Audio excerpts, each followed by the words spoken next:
Welcome to the Planning Board, Town of East Hampton, December 13th.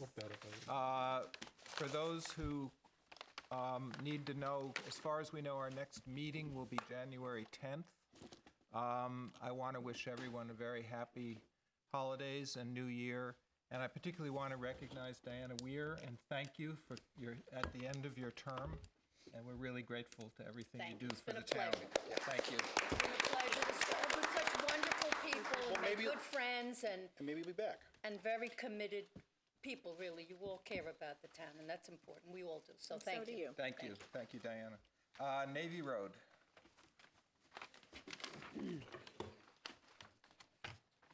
Okay, I'll be reading Eric's memos tonight. Okay, this is an application to modify the lot lines of two parcels. Lot 1 is currently 14,037 square feet. Lot 2 is 15,650 square feet. You all see that on there? Okay. Lot 2, Lot 1. And this is the proposed lot line, and the existing lot line is this dotted line here. Okay. The applicants propose to transfer 1,001 square feet, which would result in Lot 1 being 13,036 square feet and Lot 2 being 16,653 square feet. And the cover letter states that the transfer is requested in order to provide a viable building envelope for proposed Lot 2. The parcels are situated along Navy Road, and both are zoned A residence. And the surrounding properties are all residentially zoned and used. Both lots are vacant. Both parcels front on Fort Pond Bay, containing beaches, bluffs, wetlands, and as well as significant areas of steep slopes, which greatly impact potential development of Lot 2. Okay, it's an unlisted action. We recommend that you declare lead agency status. And the effects of the lot line modification on future development. An administrative natural resources special permit was recently submitted to the Planning Department for an 1,800 square foot, two-story residence, along with an approximately 400 square foot deck, an approximately 475 square foot swimming pool, and a 75 square foot spa. It appears that this proposal is not feasible due to the fact that it leaves inadequate room to install a sanitary system. Therefore, the applicants are requesting the lot line modification in order to allow more room for development of proposed Lot 2. However, this lot contains significant areas of steep slopes, which the Planning Board has traditionally removed from building envelopes during the course of minor subdivision reviews. The requested lot line modification could allow for the development of proposed Lot 2 to be moved eastward where the land is relatively flat. However, this would result in proposed Lot 2 increasing in size, potentially allowing for a larger residence. Additionally, the reduction in size of proposed Lot 1 would result in the need for both a lot area variance and a lot width variance for Lot 1. The board should note that both lots are presently significantly substandard for lot area in the A residence zone, with neither exceeding 15,653 square feet, whereas 40,000 square feet is the minimum lot area for the district. It would not seem in the interests of good planning to allow for a lot line modification, which would make a substandard size lot even smaller in order to allow for a new residence with a pool and decking to be placed on the neighboring lot, potentially in an area of steep slopes. Additionally, although it does appear that a sanitary system could not be located on proposed Lot 2 under the design for a 1,800 square foot footprint residence, deck, and pool, the design could easily be amended by reducing the size of the residence, decking, or pool so that a sanitary system could be located under the lot in its current configuration. Should the Planning Board entertain the requested lot line modification, the Planning Department recommends the following. The applicants should identify the location on the neighboring properties of all sanitary systems and wells. The applicants should identify the location of all areas of steep slopes, those of 15 to 20% and those of greater than 20%. And the applicants should illustrate the variance jurisdiction extent of all protected natural features on the properties, including beaches, bluff toe and crest, and wetlands. Once these features have been identified, the appropriate potential building envelopes for the two lots can be determined, and this lot configuration can be considered by the board. Read the comments from the town engineer, which I don't have here, and we'll need approval from the Suffolk County Department of Health Services, and it's incomplete.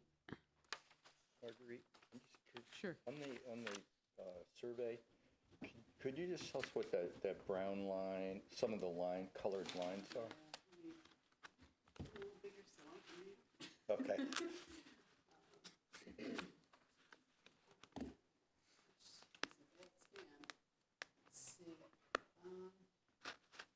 This is the bottom of the bluff, it says. This line here. I'm gonna have to pull the one out of the. Why don't we ask Dave? You wanna come up there? I like to pull the original out of the file. I can't read the scan. Sorry. I know what they are. I hope, since I signed the map. David Weaver, Walbridge Surveyors for the applicant. Mean high water, bottom of bluff. Coastal erosion hazard limit area is the thick line, and then this brown line here is the top of the bluff. Where's the top of the bluff? Here, this line here. Just behind the So coastal erosion the lots hazard. go out to The the, jagged line. the lots go to mean high water? Yes, they do. Dave, what looks like a trail? Is that a trail? These lines, Yeah, flood zones. flood zones, okay. AE elevation 14, VE 14, VE 12, but anywhere behind the coastal erosion hazard limit line. All of this is in X zone. Okay. Thank you. Okay, do you want to? Sure. Yep. Basically, what the applicant is attempting to do here is take two extremely irregularly shaped lots that we believe were created in the 60s, just before I started coming to planning board. I'm not kidding. Anyway, this lot is 110 feet wide here as per zoning. This lot is 110 feet here as per zoning. When the lots were created, you only had to be 100 feet back from mean high water. That's why that house is out there, that house is out there. Now, anybody who wants to build with the zoning and coastal erosion hazard limit line has to be 75 feet back from the bluff. So, in order to, both lots are buildable, depends on what size house you want, but the applicant would like to be able to build similarly sized houses on both lots. If he does the lot line modification, sure, this lot will get a little bit bigger. Slightly bigger house could be built. But in order to do that, he has to give up how big a house can be built on the other. So the bottom line is, it's a trade-off. You're gonna have a potentially larger house and a potentially smaller house on the two lots. They'll get permits. It's all subject to the zoning board of appeals. But he would like to be able to come in with eventually similarly sized houses. They're gonna be proportionate to the sizes of the lots. So it's a trade-off. One gets a little bigger, one gets a little smaller.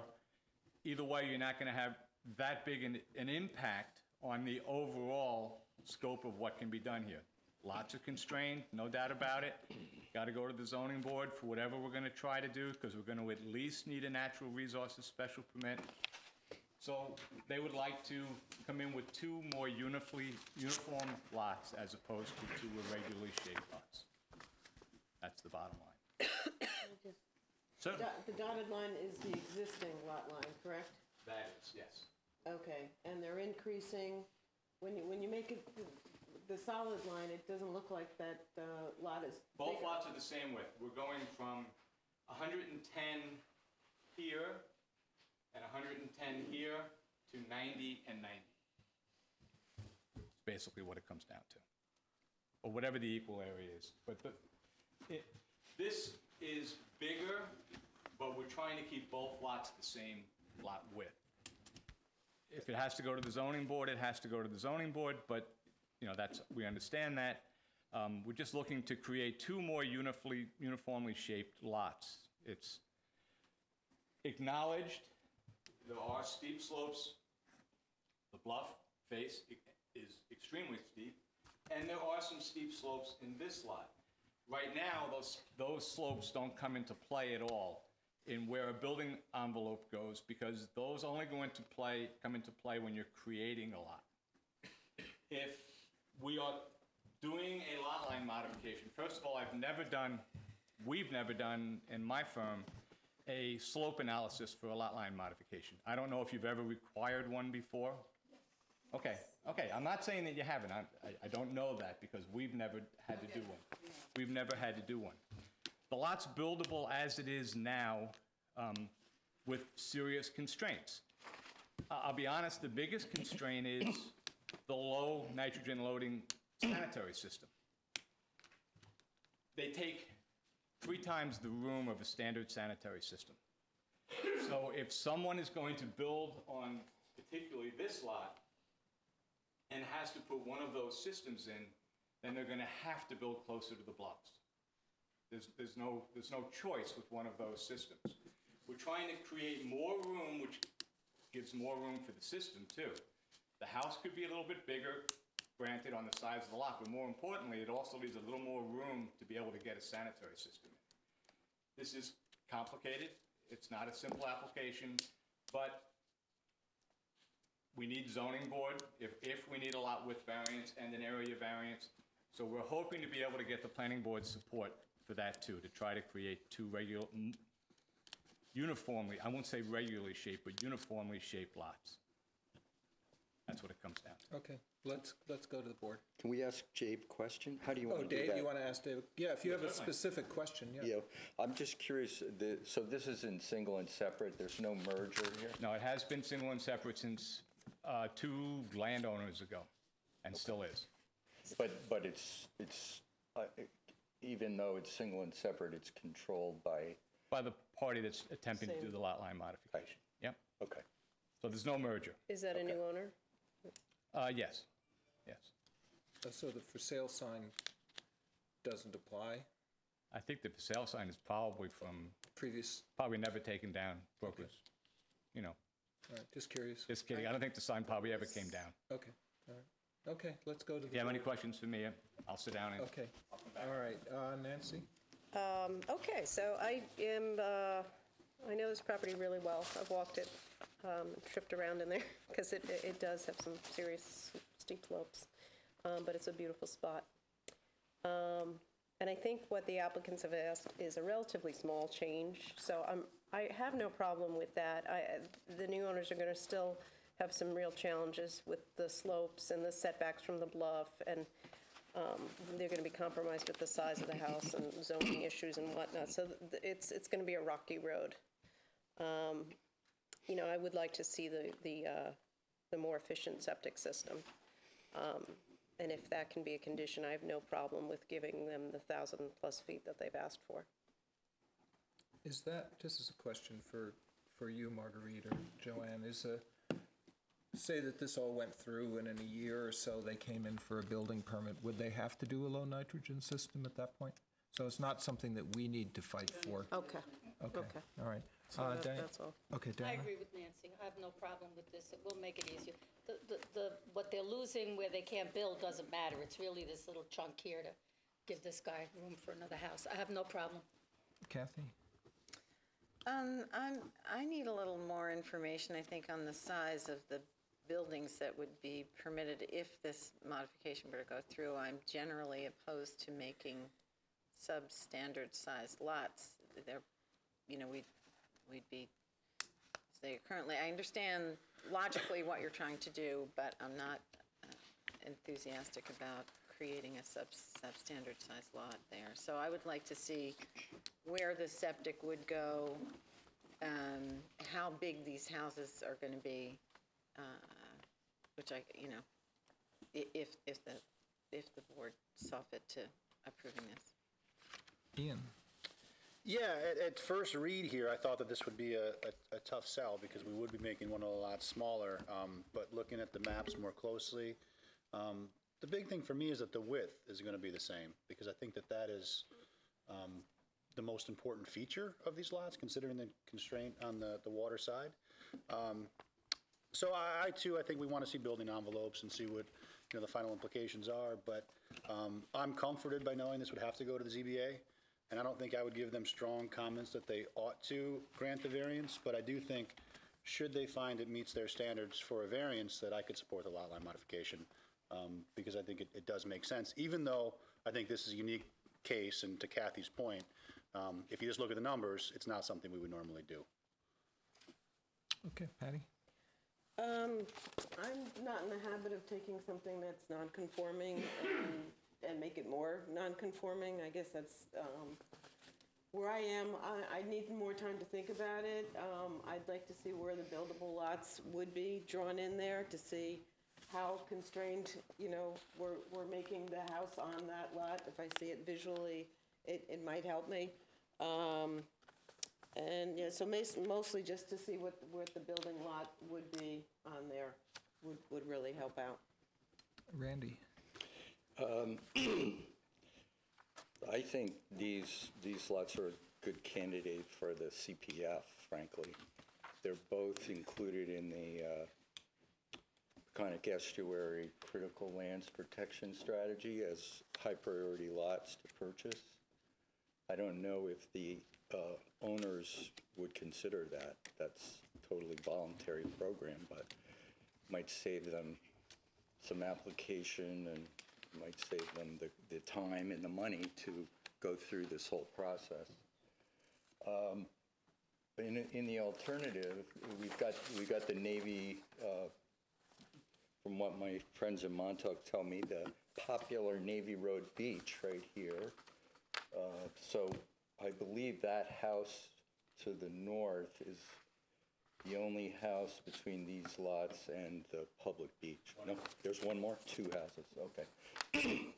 So I see it's got the slopes. There's also jetties in front of this property lining the shoreline to protect it against erosion. There's a lot of erosion going on there. So my sense would be that if these lots were combined, and I'm thinking now in terms of design and, when I used to do what Dave is doing, if these lots were combined, the owner would have a lot more design opportunities and flexibility rather than trying to build two houses, put in two septic systems, possibly two swimming pools. So that's where I'm at right now. I feel that these should either be combined or that they'd make a good addition to the public holdings there, which is totally voluntary. And I don't, I guess that means that I don't really support a lot line modification. And I also happen to have watched the zoning board discussion of the last lot line modification we sent to them, and they interpreted our sending them a lot line modification that needed variances. They interpreted it as that we approved it subject to their variances, and I think we sent it to them thinking that if they thought the variances were inappropriate, they would vote that way. So I'm also aware that the zoning board is interpreting us sending them lot line modifications as somewhat of a recommendation for approval. Okay, so I think it's my turn. That shouldn't be happening, so because we don't actually send anything to the ZBA. The applicant goes direct to the ZBA. Okay. But if there's some clarification needed, we'll do it at the Christmas party. We should let the ZBA know that if we don't comment, if we send them a letter and say, urging them, that's one thing, but if we don't comment, they shouldn't take the fact that they should do their thing without inferring anything. So I also went out yesterday, and the lot 1, which is not the proposed lot for a house, has really steep slopes, not the bluff, but the hillside itself. I think I agree with Randy that, and we can see what the board thinks, that we perhaps should write a letter to the town board requesting that they look at this for CPF. That's the extent of our involvement in CPF, if the board wants to do that. There's a big price on them. Well, I'm not saying it could happen, but I think that's a good point. Also, it's not our job to mandate combining the two lots, but that struck me as soon as I was there as the logical way to deal with this, because they're both substandard lots. But short of all that, I think that we need to see building envelopes shown on these two lots. It's a complicated site, and I think we need to know what we're dealing with. So let's see, do we have a majority that would like to have a letter go to the town board for them to look at this for CPF? Anybody object? It's not, Is that our position to do that? yes. Yeah, we've done it on, when, Done it before. we've done it before. They, And they It's not- check it out. It's not to be part of your determination on the application, but you Right. you still have to do that as if that doesn't exist, but you can recommend. okay. Just to be clear, that doesn't affect how we process the application, but if people feel that it's something worthy of protection, Yeah, we've done that before.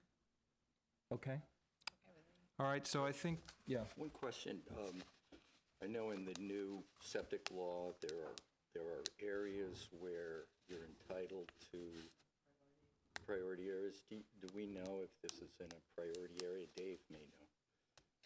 I think I have the map right here. Is it Did you in the H-pod?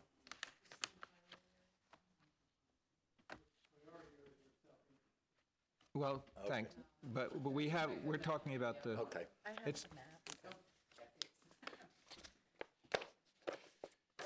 it's actually something we need to begin tracking. Change things.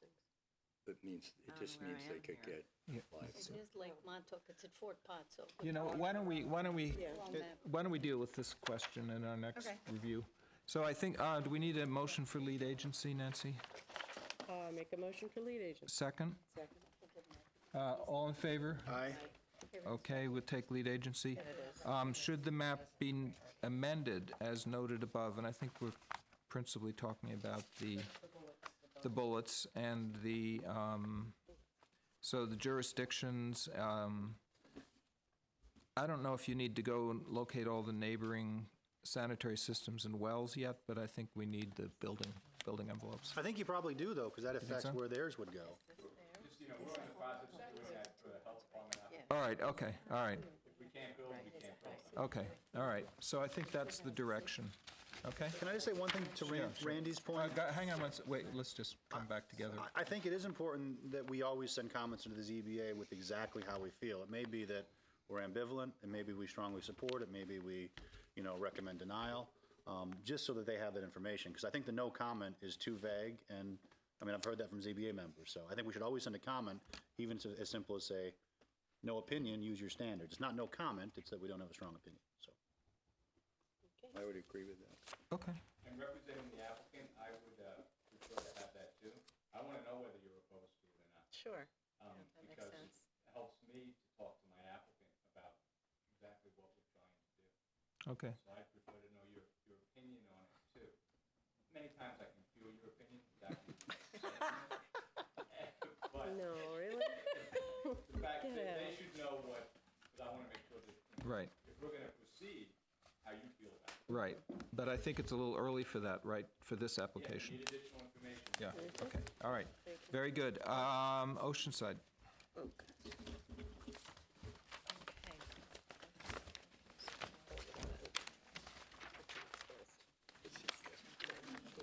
Oh, the merge of them? Later. Later much. Okay, Exactly.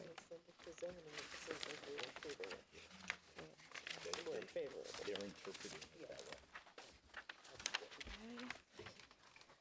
All right, we've seen this before.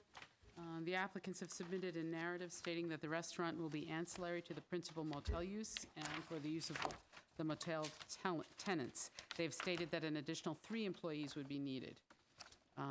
The principal building inspector determined that the configuration of the restaurant space would not be considered a restaurant use in a freestanding building. And parking requirements. The applicants have provided complete parking calculations on the site plan, which indicate that the parking requirement will decrease from 44 spaces required currently to 43 spaces under the proposed project.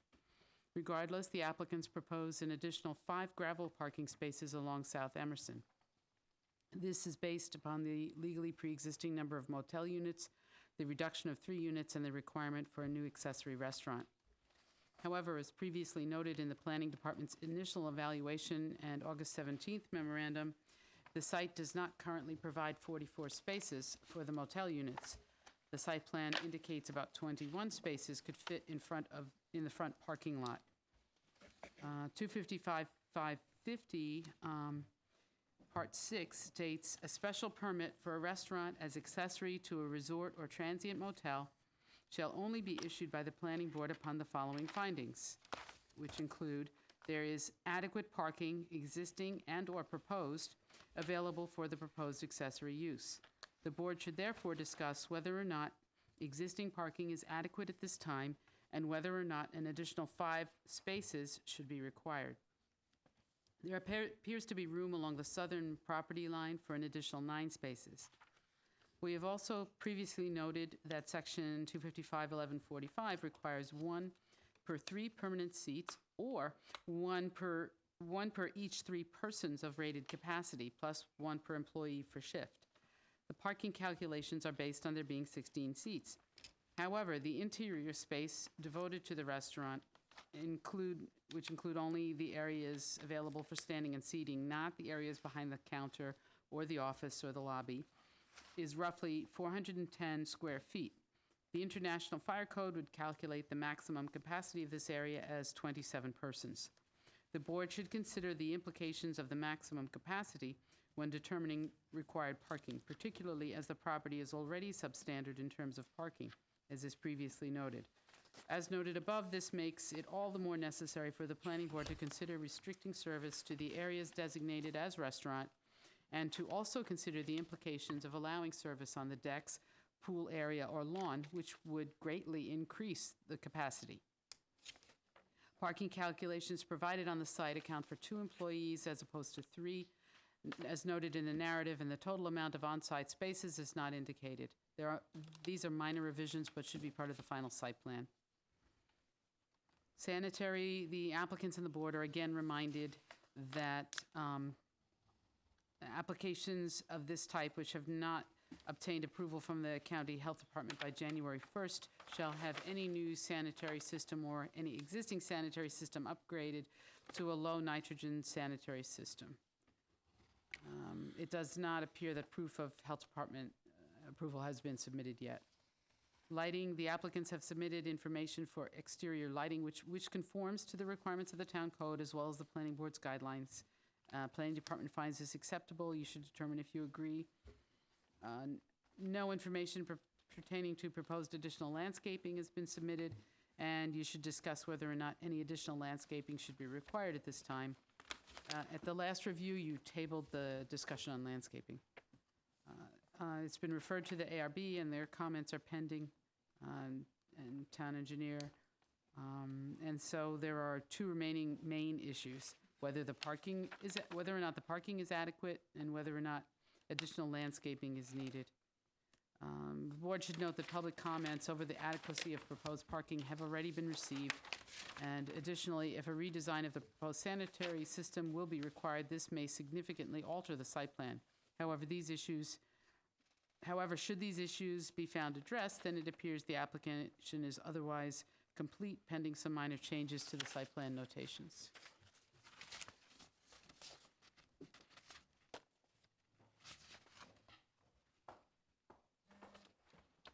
Hello. Good evening, Hi, Britt. Chairman Potter, members of the You're board. paying for her babysitter, by the way. I don't know if you know that. Oh, for whose babysitter? For Tara's? Yeah, I realize when we scramble everything, other people are affected. Should do what I do. I just leave him home alone and give him a pack of matches.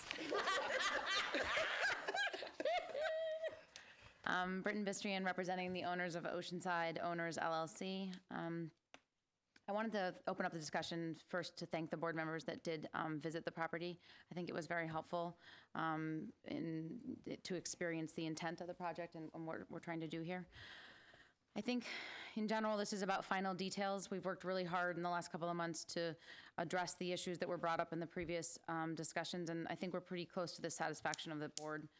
I'm part of a team this evening. I'm joined by 2 of the owners, John Krasner and Leland Hench, as well as Tiffany Scarlato, who's the land use attorney, and Drew Bennett as the architect and engineer.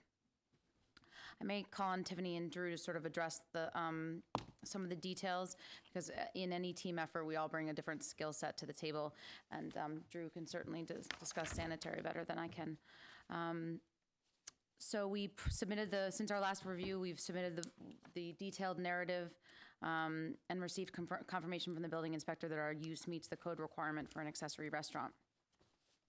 I believe we've satisfied the board's request for lighting, landscaping. I'd like to hear more comments from the walkthroughs that I did on the site. I sort of was able to describe what had been put into the property invested, and that's about $100,000 from April of last year to about mid-July. So there was a lot of landscaping invested, but again, if there's other comments, we're happy to address them. There was something in the memo that I think was just maybe a typo or a miscommunication. It was referred to that there's 21 parking spaces on site. That was just the northern parking lot in our site plan. There was also reference that there's 23. We estimate about 23. That none of this is organized lined parking, but about 23 on the western side of the property. So I think the memo may have led you to believe that we didn't have something close to the 44 that we're grandfathered to have. Sure. The red writing here, does that not do that? No. This says 21 spaces was what we estimated in this lot, and this here was 23 spaces that runs along this. Does that go into the town road?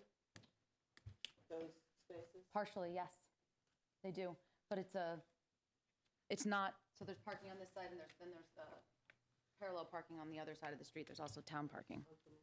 Right, so. And you added some parking, didn't you? And then- Back as we had kind of requested. There was a request to add additional parking. And, this rated capacity, we have the code that sort of establishes the baseline for what we can use to analyze parking. And it's 1 per 3 seats. And if we're going to, move the fence post, that's fine, but let's have the code reflect what we have to use to do that calculation. We use the calculation that's in the town code. There's nothing.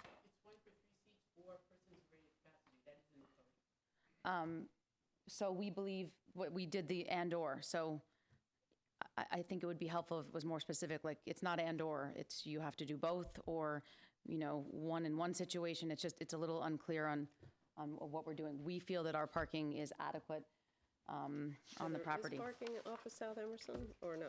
You're saying it's optional? South Emerson, on our proposed site plan that you're reviewing this evening, shows an additional construction of 5 parking spaces. Okay. And I think at our last review, we had suggested that those may be more of like a grass overflow. Right, but Parking they provide space. some relief. But they provide additional parking. Okay. Is that Just to be also clear. in the right-of-way there, the parking? No, this is It's our just a property line right shadow. here. But It's like a shadow. what's that The pink? south of the spaces? Is that access to them? It's just access, yes. It's going to need to be cleared area. It's pretty vegetated with Rosa rugosa and. But that's been made available for parking, which is nice. Correct. Good. The sanitary system, we've debated this. We're sort of in a pickle here. I've been listening to what other applicants are doing with this whole January 1st and having pending health department applications. What we've arrived upon as sort of between the team that we have is that there is a section in the code, the 210C1C, that would allow us to covenant that we would connect to the sewer district as soon as one became available. Whereas in the past, this may have seemed like a long distance away. I'm sure if any of you saw the cover of the East Hampton Press today, the Montauk Sewer District appears that it's in the imminent horizon. It's commonly agreed that these type of community systems are the best wastewater treatment for a commercial property, better than having their own on-site treatment systems. So the owners are very supportive of making that commitment to Montauk and investing financially into that system. And so what we're presenting to you tonight is sort of, we heard your feedback and we integrated what we felt was the best decision for this property, adding this accessory restaurant. And I'd like to just offer, if you have specific sanitary or parking questions, I would bring up Tiffany or Drew to address them. Well, let's wait and see how it goes. Okay. Okay. Nancy, this is in your area. I'm a little confused about the sanitary there, but I guess we'll get more information on that later in the game here. But otherwise, I am very supportive. What did I want to say? You guys have done a first-class job of cleaning that whole place up and making it very nice and an addition to the community. The tour that I had and the narrative that you provided were excellent, because I really got a sense that what you're doing there, it's not some scary nightclub resort. It's a wellness, beautiful, tranquil area, which I think is a nice addition to that spot and good for the character of that part of the business district. I think the parking, being that there's some relief on the south side, which is great. We've moved some of the things that were there, and that is okay. The lighting, no, I don't think I would require any more landscaping information. What you see is what you get. So I'd just like to hear what the rest of the board says about the sanitary, but other than that, I'm very supportive and ready to move this along. Diana? Yes, I agree with Nancy, and thank you for investing in our community. We appreciate it. It helps our economy, of course. I like that it's going to be upscale. I feel this is something that is a great improvement. I have no problem with the parking, because we did discuss those additional 5 that are on grass for when necessary, instead of having them paved. The restaurant or the food is an amenity it's not something that's going to be a full-blown restaurant, so I have no problem with that. I wouldn't require any more landscaping. It looks lovely. And the sanitary, I also agree that hooking up to a major, local facility would be much better. And I did not read the East Hampton Press, so sorry. I'm behind you, okay? I mean, I'm a little back. But I will read it and try to investigate and see what's going on. But I think that is an excellent solution, because it's a much better answer than having on-site septic. So that's where I stand. Okay. Kathy? I didn't take a tour, but I've been by, and it looks great. A nice job. It really looks. It's improved in a number of ways, and that's terrific. So I agree that it's an asset in that regard. I'm confused about what Eric's memo reports as a deficit of parking and what seems to not be a deficit of parking here. I know we've been through this a couple of times, but I know that some of the parking is in the right-of-way on the street, on the western edge there. That's. South South Eden. Eaton. Thank you. No, South Eaton. Well, those are the. There. That yeah, side, yeah. Yeah, it's on the western side, yeah. Then if it's not on their property, then that's what he's referring to. Okay, so I don't know how that's remedied. It doesn't seem, is that It's, typical that the we have- line runs through the parking spaces, so, The property line runs through the so, parking spaces? no, those are right on the property So, line. so the spaces, Yes. the spaces are some percentage on their property, some percentage in the street. In the right of way. There's stairs right there, Yeah, this, so those must be in the street, but they're not in the stairs. Right It's there, like- probably. It's right along there, right? From there up to the main street, there's. Right. Up along here. What? Yeah. Yes, A number of spots that are available. This is the pool? right, but and they head in, they're perpendicular to the road, I see, so. this is at an angle, the building and the stairs. So this little sliver here, so some of these spaces, I guess, are partly. most of the spaces are, Our property, but a lot, so, yeah. Yep. That's probably what it is. okay, Kathy. So Okay, that doesn't, I mean, what is the question? Maybe the we can- question is, where's the deficit of parking? I'm trying to, Where is the deficit? Yeah, Or where is Well, the parking? where is the parking? Yeah, So the where's parking on the west side is half in the line, the property line would run through the middle of the parking spaces. So Right. the front of the car is on their property and the back of the car is in the So street. half of the spaces are not, I mean, how do we calculate that? What are you talking Well- about? He's not counting the ones that, I don't That are not completely on the property? familiar with the No, I files, understand, Eric, but I'm and just he's trying not to, counting the ones that are not on their property. right, okay, all right, well, that makes sense. And that's a But he's reasonable answer satisfied. for that. Right? Sorry? No, No. no. What? I didn't hear that. So Eric recommended you calculate it by rated capacity. No, but just the, Oh, dear. He said it, basically, you have to determine whether you think it's adequate or not. I guess the calculations So he work li- out that he's- they don't have it. As you can see on there, that they have provided parking that's Right. in the road. Is that acceptable to you? Do you consider that adequate? I think, And then you know, they're adding this restaurant, accessory restaurant use, and it's only been calculated by, it's only been calculated by the number of seats, but you have other areas where people are going to be in that's- this restaurant for standing and like, what did But he say, that's not the about, deck? that's and- not, sorry. So he's saying that you use rated capacity, which it would include those areas. Marguerite, the parking, you know, where occasionally parking is allowed on the street in Montauk, like one, I've seen one space. Are you familiar with that? I'm not totally you need a familiar. permit if you park on, No, but I mean, in another site plan, Yes, the way you've done that in other site plans, like somebody's going to build a building, yeah. they've demonstrated that they can fit the parking on the site, and they're going to, and build their building, but it's not anything attractive or anything that goes with the area. You'd be putting the parking not lining up with everything else. You'd have no open space. So then you say, okay, you can fit all these spaces on there. That's the size building you get. But we think that that's a lousy site plan, and we agree. Put the parking, that number of spaces, street parking would count for that. That's different from this. That would be building a building. This is something that's already existing. I think what Randy's saying is that frequently in Montauk with motels and so forth, in reality, some degree of their parking is in the public right-of-way. Correct. That's a familiar situation. Existing, yes. Yes, existing in But other. he was talking about stuff that was, that you've approved. That's not Right. stuff that you've approved, that's stuff that's existing, just like this one. Right. Well, so there's a code section somewhere that says the planning board may relocate parking spaces from private property to the public right-of-way.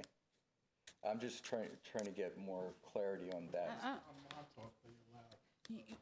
so where are we You're, going with this? yeah, within like- 500 feet. Yeah, there's criteria, like it's within 500 feet, and is there a limit? You can't do it all? That's what I'm getting at. Oh, I'd have to look up that But section. the question is that Western law, is that enough?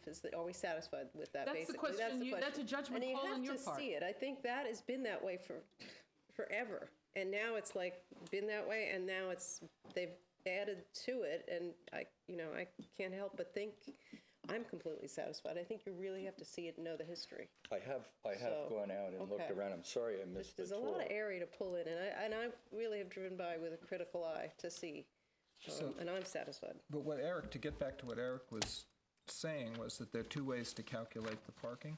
And it's being calculated at the rate that would, this is the bottom of page, whatever this is, page 2, would create a lower number, and he's saying, well, there is a second way to calculate, which would be a higher number. But I think and we'll get back to Kathy and go around, but I think the bottom line here is for the board members to look at this and say, is there enough parking now for the motel? And if you add a restaurant, will there be enough parking when you're adding an additional 5 spaces? And that's sort of the bottom line question.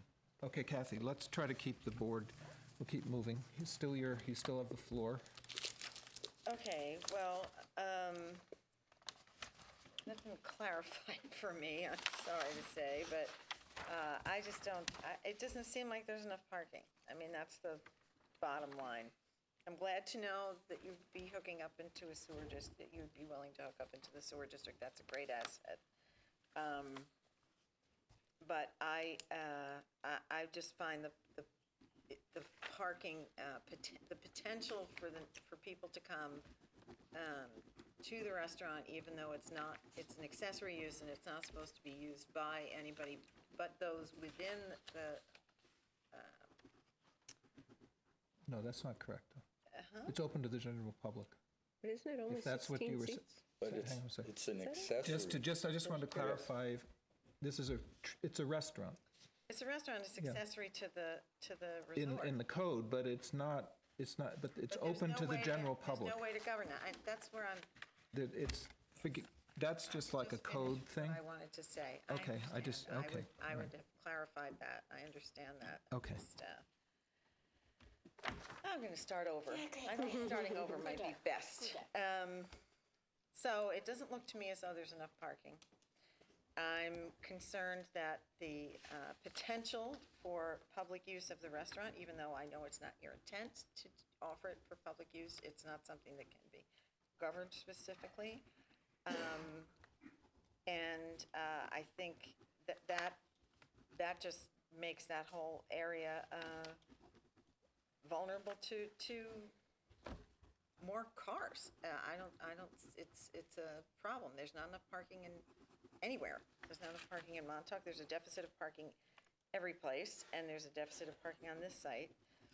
I appreciate the 5 extra spots that you've moved to the unbuilt area there that's along, on the ocean side. That, if that is meant to be an area of parking, I know you were looking at pavers, which I think was my suggestion, just in case you didn't need it, so we didn't have to, put asphalt in. If that's the proposal, I still think you should have some kind of screening along the front, because I think there's vegetation there as it is. I think you have to take another look at that. That's it. Okay. Ian? Yeah, this is a really tricky application, I think. I too have been to the site. It's a beautiful site. The landscaping's great, and I think part of the tricky things with this applications are really broader problems in the town that we're all trying to grapple with. I do have to say this is in a resort area. It's an appropriate place for a resort area. It's not in a residential area, and like other motel uses are, where residents are more of a problem. I think it's appropriate in a resort area to have a restaurant. At the same time, I think it's understandable that people are concerned about what it might become. The major issue here is parking, obviously. By my math, though, I don't know if we've ever used the rated capacity as a parameter. I don't remember in my tenure on the board, and I could be wrong, I forget stuff, but we've always gone by the seats. But even if we did, their calculations show they're reducing the parking spaces by 1 with their whole proposal. Even if we were to say 27, rated capacity versus 16, that's 11 total. Divide that by 3, and you get 4 spaces, or 4, rounding in the favor of being more stringent. They're providing 5 extra. So to me, even if we use that, we still might be at that number. My math could be wrong. I'm not a mathematician by any means. But I think that parking calculation works out. And I do have some concern about the idea of, as Britton says, moving the goalposts. I get that's in the code, but I do think we should be consistent. And what's that? Have we? And if we do it, because I've always preached consistency, and I think that there are times where I've said the seat standard doesn't make sense because somebody has really, I would take another application recently where they had very large spaces, and we were still counting seats and weren't going by the rated capacity of that place. So we were struggling with the same issue, but we didn't go to that means of solving that problem. And so that's where I wonder, and it's happened at least a couple times also in Montauk, where we came up with other means of restricting service areas and things like that, but never used that way of calculating the parking. So I just want to be fair and consistent so neighbors, applicants, the town at large knows what our rules are and how we are going to process applications. I think Randy brings up a good point too. There are other areas of Montauk where they've shown they could, contain parking on their site. And I think this is one of those places where this is a little different because in those cases we were in keeping with already established patterns where the neighbors are also using the right of way to park, and we just want to keep it consistent. But I do think that is some, it's not an exact equivalency, but there's similarities for sure. And that would bring me to the point of the area where they could provide parking on the south is sort of a vegetated area that protects both the beach on the other side and in the public and the property. I would hate to make them put in parking there if it's not totally necessary, because I think it doesn't do anything to beautify the area at all and would work the other way. I do know that there's members of the public who are very concerned about this project, in particular with parking, so I understand that, and obviously a public hearing would be, important here. But to me, I think that the parking is okay. The one last thing I think about parking I would say is Eric does emphasize this, we have to ensure that there's adequate parking existing and proposed available for the proposed accessory use and the current use. But previously in that same code section, it says nothing herein shall be deemed to supersede any exemption from parking requirements vested in a pre-existing resort or transient motel use. I'm not a lawyer. I think we need an opinion on that. I've had informal discussions, and my recollection of how we always process these types of things, again, is you don't count the current use if they have an exemption from a, pre-existing use. So again, with all of these, different pieces of information, I come to the conclusion that what they're doing is legal and consistent with how we've acted in the past. If I'm wrong, I want to establish a new level where we can be consistent in the future. And again, the public, the applicants, and neighbors know how we're going to interpret these things. So I might need help there from the planning department and from John as to whether, again, Eric is saying that they've got to provide parking for the total number. And there is a line in the special permit that suggests that, but it's after a line that says nothing herein. I'm saying it's complicated, and I'm saying I don't want to gloss over. I'm saying I believe that they do. I believe by how we've interpreted in the past. But I'm sorry if I'm not articulating myself clearly. But I think that there are a lot of things at play here, and just to say like, oh, I'm going to pick this one and go by that, or I'm going to pick this one and go by that, doesn't do the town any good. So where I stand now, I will seek further clarification. I think that the parking is adequate. I would have questions about the septic. I agree a sewer system would be great environmentally in a case like this, but I don't know where the applicant stands if they don't have health department approval and we pass this, if you guys can proceed or not. I think that this board needs clarification, and we've talked about having somebody from the health department come in. So I think I'm tentatively supportive of the application, and when it comes to lighting and landscaping, I don't think anything should be required. I think that the landscaping is beautiful. The last thing I would say is about the where food and drinks are served. I think that puts us in a really tricky spot, and again, I think we need clarification, because I hate to say that you can't have a small cafe or restaurant in a resort where people might enjoy that amenity, but I also don't think that we should say, once you get your foothold in having a small restaurant, that the whole place blows up into a restaurant or a nightclub or some outdoor party. It shouldn't be that. Somebody should still be able to drink a soda by the pool who's not going to this restaurant, who's staying at this. I don't want to ban that, but I don't want to also, have it blow up into something it's not supposed to be. In my reading of the town code, there's language in the mass gathering permits that clearly describe any use outside of the approved uses, which in this case would be a motel and a restaurant, that would require more parking, require a mass gathering permit. So if you ever had some big party in your lawn with 100 people that clearly wasn't going to fit in that restaurant, and they clearly weren't guests at that motel, I think you'd be in violation of the mass gathering laws, although I understand the enforceability there is very, very tricky, and so we need help at I think, clarifying those things. So I'm sorry if I talk too much, but I think that with this issue in this town, it's important to try to articulate at least my personal opinion. Thank you. This is a difficult application. I appreciate the opportunity to see the property. Clearly, Patty didn't go. Oh, jeez. There's so much, somebody was I know, talking at that end of the Randy. table. I'm sorry, I Patty. didn't go yet either. Yeah, you went, no. That happens once in a while. Okay. Patty, Randy, then me. Okay. I live in Montauk, and I think you guys have done a great job. It really does look beautiful. And I'm fairly new on the planning board, even though this is just my second year. So I'm concerned about the existing parking that's falling into the town right away.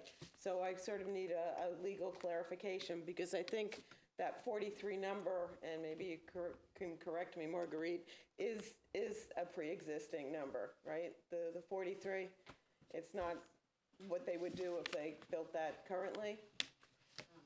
So I have to feel comfortable with the parking on the side of South Eaton is legitimate, or that we've done it in the past. Are there any kind of precedents?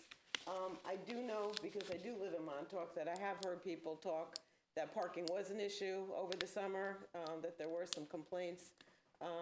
So, I mean, that's what I've heard, so that's really, where I have to start with to see whether or not the existing parking is viable. And then, with the restaurant part, I think it makes sense to have a restaurant for the people that are there. However, it kind of makes me a little uncomfortable when you're talking about adding another deck, a second-story deck, and you have such a wide expanse of lawn, which, I've been to a wedding there, which is beautiful. So I do have concern with, is that going to get out of hand or not? So my first concern is the existing parking accurate, even with the pre-existing condition? Okay, Randy? Okay, so I'm looking at this from a sort of town planning perspective. You want CPF to buy? No. Sorry. Willing seller, you have to have a willing seller. It's a long night. This is part of, I believe, is it map 137, 132? It's an old filed map that created downtown Montauk that was filed before zoning. And in fact, downtown Montauk, when I served on the town board, downtown Montauk was exempt from, was not subject to site plan review. It was outside of. West. It was the Wild West. Are there horses and wagons? Oh my gosh, you're really looking good. 174. 174. Map 174 was somewhat infamous when back in the day, and I think what we've been trying to do over time is use the information we've gathered over the years about septic flow and surface and groundwater contamination, traffic congestion, etc., and trying to balance a healthy Montauk resort economy with our year-round residents who experience a certain amount of stress and have expressed unhappiness with the amount of congestion and partying, et cetera, in Montauk. So here we are on the verge of perhaps getting a sewage treatment system for MAP 174. Should have been done when it was approved in 1921, but it wasn't. So here's what I feel about that. I also appreciate new investment, people that care and are doing a great job. But I think we have to draw the line in Montauk and say when it's too much. And for me, this is too much wastewater and it's too much parking. And I would feel better if we could make some of these approvals subject to the creation of a wastewater treatment system in Montauk, a community system. I would be receptive to that. In other words, you can't, the health department does this in other areas. They'll say you can't develop this property until a water main is extended here. I think we may want to say things, you can't put a restaurant here until there's a community sewer plant to hook up to. That may be the health department's job. I'm not comfortable with the parking on the public right-of-way on South Eaton Street. I understand it's pre-existing and non-conforming, but the concept under zoning, pre-existing non-conforming uses are always being nudged toward conformity. And I think when we have an opportunity here, I don't think we should make this site more non-conforming than it already is. We've already got 6.5 times the permitted wastewater flow. There's some question about if you eliminate if you don't count the parking on South Eaton, I don't know that there's enough parking on site. So that's where I am. 20 pounds of potatoes in a 10-pound bag. Now it's your turn. So, I agree. I think that the owners have done a beautiful job with it. And that's definitely a plus. But sticking to the big picture, I think there's just enough parking there right now for the existing motel. And I have remaining concerns, which I've expressed before, that the restaurant, which would be a public restaurant, where you have quite a bit of lawn and deck and so forth, it's not the intention of the owners to create a nightclub situation there, and I think they're doing a high-end hotel. But on the other hand, it seems to me it could, at some point in the future, get out of hand and become something that, with a greater population of people on the property than is intended.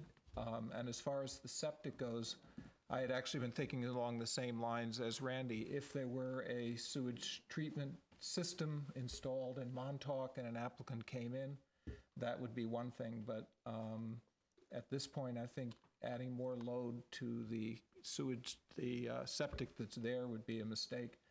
I'm generally familiar with the health department standards for restaurants. It doesn't really make sense to me. Seems to me that there would be pretty serious potentially amount of flow.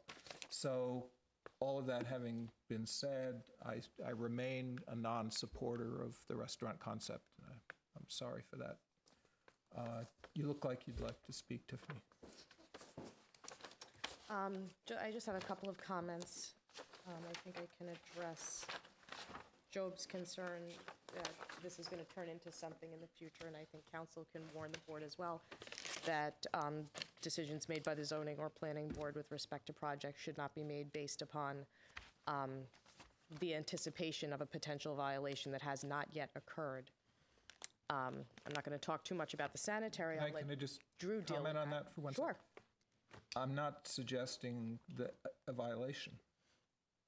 I'm just saying that the restaurant itself, with all the outdoor space there, might host more people than would be intended without it being a violation. That maybe is a twist on what you said. But, okay. Or it's a twist on a violation. Right. Okay. Fine. You can have Sorry it that to way if you interrupt like.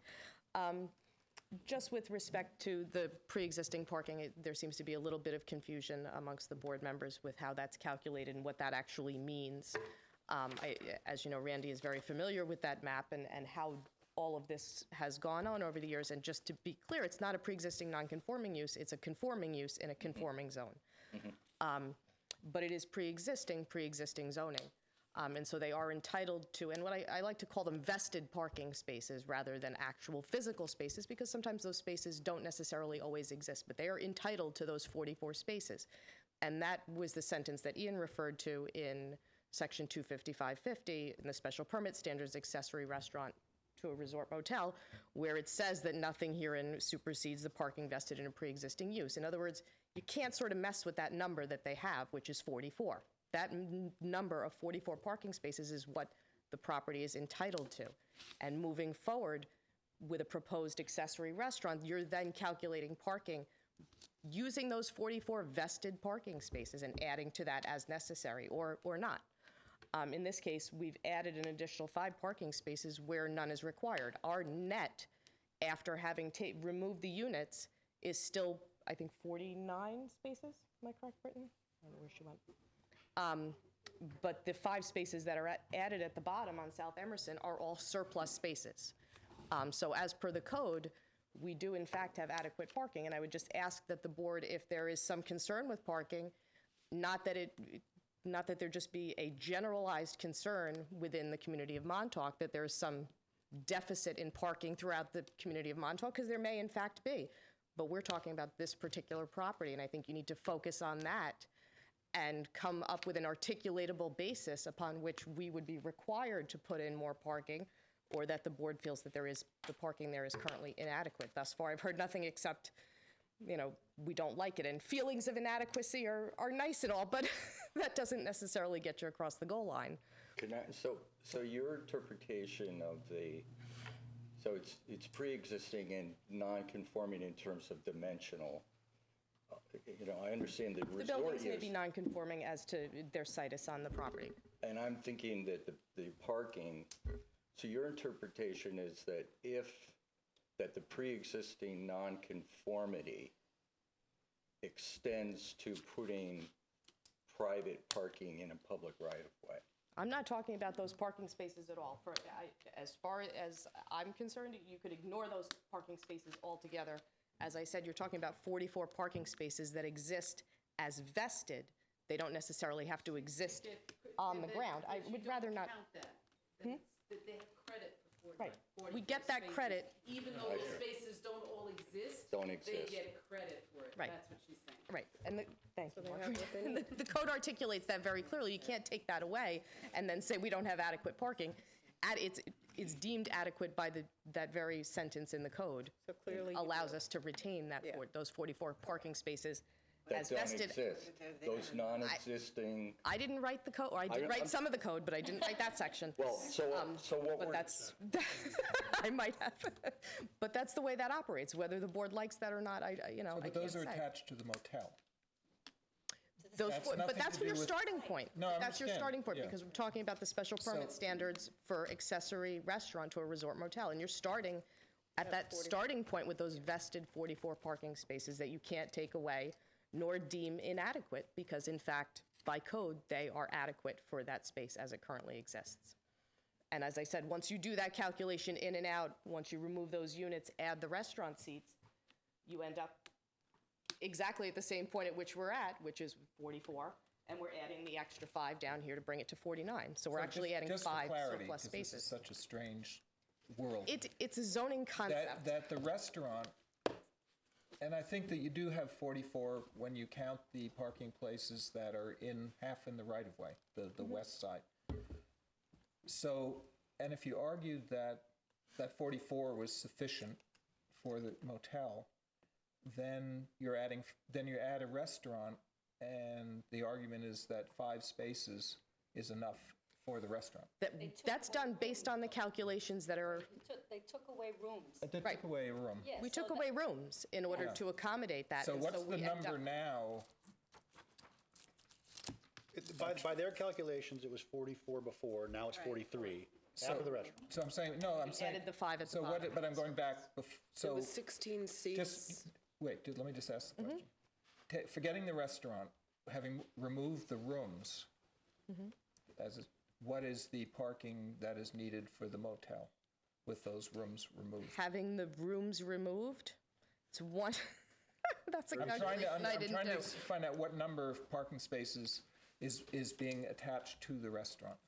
In other words, you Is went. being attached to the restaurant. Well, the additional 5 plus the 44. I have a letter in other here. I words, hope everyone read it, and I'm going to reread it so I'm that I just can. trying to get You the want to know simple. minus the But rooms. it's three employees plus the No, 16. no. What I'm trying to say is, pretend there's no restaurant application at all. You remove 9 spaces rooms. is what 9 spaces is what is attributable to the restaurant use. Okay. But how many spaces are attributable to the number of rooms that were reduced? I think that's what Job is looking for. And she's saying that. There was that must have- 1.2. Hold on. There were 34 guest units at 1.25. Yeah, I don't have the easier if I have it. This will be helpful. Existing It's the same sanitary question. for building 1. Oh, sorry, not sanitary, sanitary and excuse me. Got me all flustered. Building 1. 5 5 spaces. spaces. Building 1 converted to a restaurant, 3.67 spaces. So just Just for to that make one it building. really simple, There's 4 rooms in the building? forget five that parking building. No, I spaces. want to get it really simple, make this so simple. Without a restaurant application, you removed rooms from the motel. That would have lowered the parking from 44 to some lower number. 39. 39, okay, so you would say you have a credit for 5 spaces in a sense, and you're adding 5 spaces. So we're actually Additional we're adding 10. I'm not sure Well, let me agree, just- but go ahead I'm with just your trying to thought. understand, if someone says to me, well, how many parking spaces go with this restaurant? The answer would be 10. The legal answer was 44.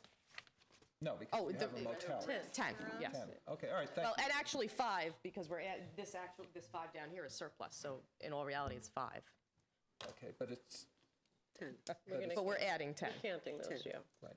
So you have a 5-space deficit then, by your own. No, we have a 5-space surplus. They're saying Before the there's a restaurant. surplus before the restaurant. Right, okay.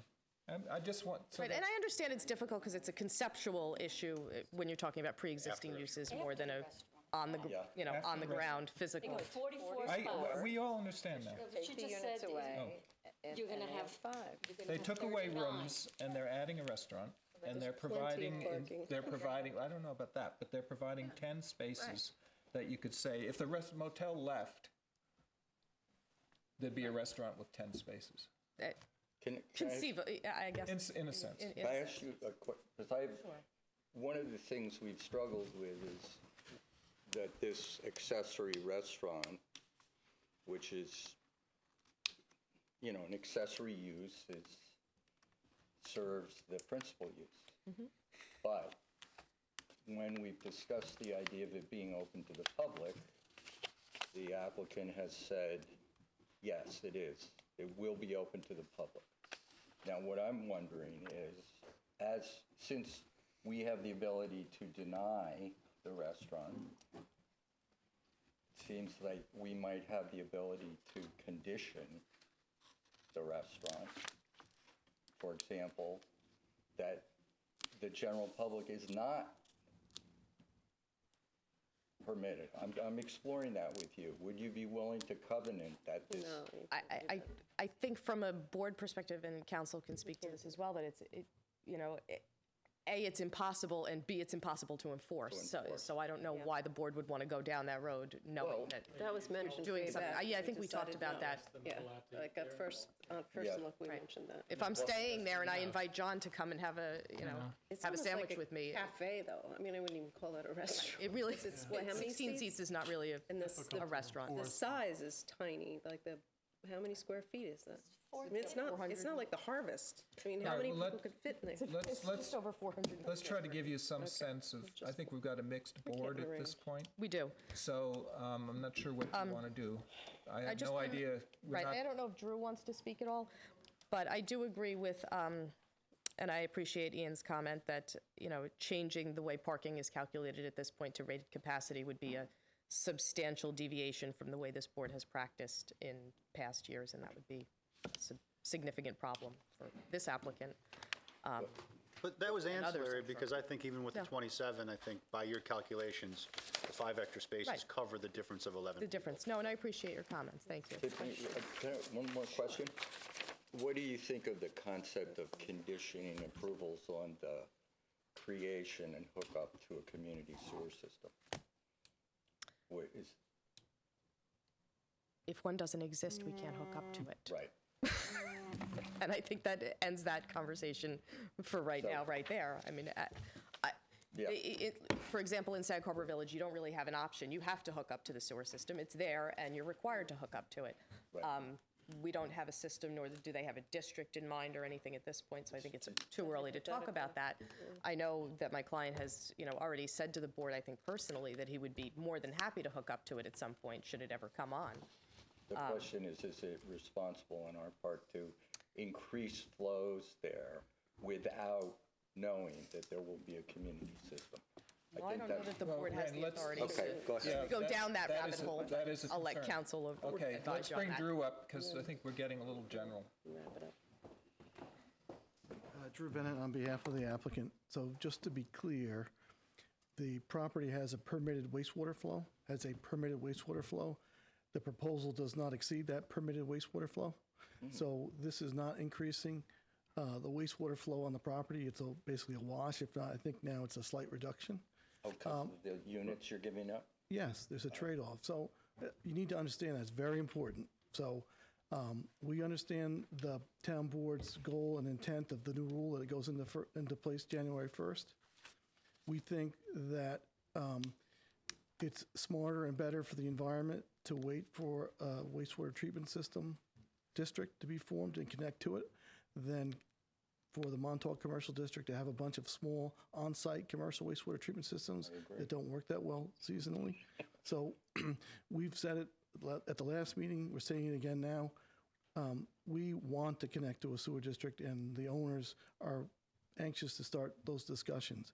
If the board prematurely makes us go to an IA system on January 1st, they're not going to do it twice, because the IA system is a very significant investment at this wastewater flow. So we're not, I guess the point I'm trying to make is, one is we're not increasing the wastewater flows, and that this is going to be a transition just because Montauk Commercial District right now is unique. And we are trying to do the right thing, and we are trying to meet what the goals of the town are. So I would just ask the board to take that into consideration.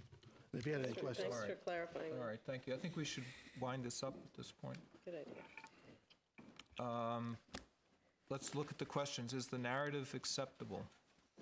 I think so. Okay. Yes. Should additional on-site parking be provided based on the existing deficit in parking, the anticipated number of employees, and the maximum occupancy of the interior restaurant place? So I guess that's I think a the parking is- complicated way of saying how many. Let's I raise think your hand parking's if you fine. think the parking is sufficient. 1, 2, 3, and if you still have doubts about whether the parking is I sufficient. need more information. More information. All right, so we don't have a clear decision on that. Is additional landscaping needed? I have a question. You want to go? Question, I guess, with respect Okay. to parking. What Right. kind of information are you looking for? I mean, we need some direction, as I said. If you're going to make a determination that the parking is inadequate, we need to have some basis in fact upon which you're finding that inadequacy and some direction in which to go to find that. So I would just ask the board to discuss, and as I said, feelings of inadequacy are different from a factual finding of inadequacy. So, I'd like to know more about the use of the public right-of-way, whether that entitles you to credit for parking. Again, we're still entitled to the 44 parking spaces as a matter of law. That's, Or Randy, look at it a different way, that hasn't changed. So if they exist as it is, they exist with only the front parking lot. They're not taking those away. So either the right-of-way were considered parking, or they weren't before and now. But there's a number of people, we've been getting correspondence in Montauk saying that the parking in South Eaton Street is inappropriate, dangerous. I've got the same correspondence, and I think that. wouldn't impact their parking requirements. that doesn't It's not impact our parking included in calculation the nor the calculation. requirement. they had 44, they took away 5, they're putting They have- back they 5. have and adequate parking. 44, grandfathered, vested, however you want to call it, and they're adding 5. So I don't know in what world that makes it Randy, that's the question, is the inadequate. vested. The argument is that now that they're making a change, they've got to provide the full amount that would be required. They don't get the benefit of this vested or. Vesting. And I think that our town disagrees with that assessment, right? I mean, correct me if I'm wrong, John. No, I've never seen us go back and say, well, we're going to disregard what you have previously and start from, square one as if you were just creating this That's- business No, that would now. not be fair. But you impose the parking requirements for the additional new use, Where did not for the existing use that's already on site. Where did the 44 number come from? Is that in a CO or? Based on 1.25 parking spaces for each guest unit.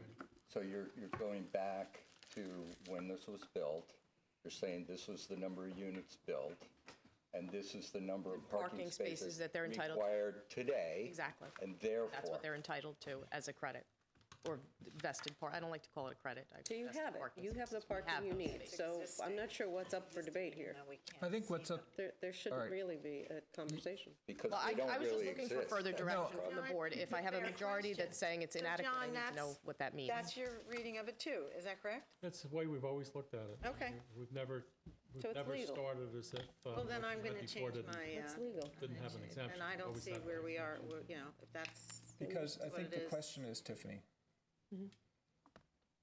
this becomes a popular spot, okay? And 100 people want to be there for sunset and drinks, which they would be able to walk out of the restaurant with. So we're not talking about the 16 tables.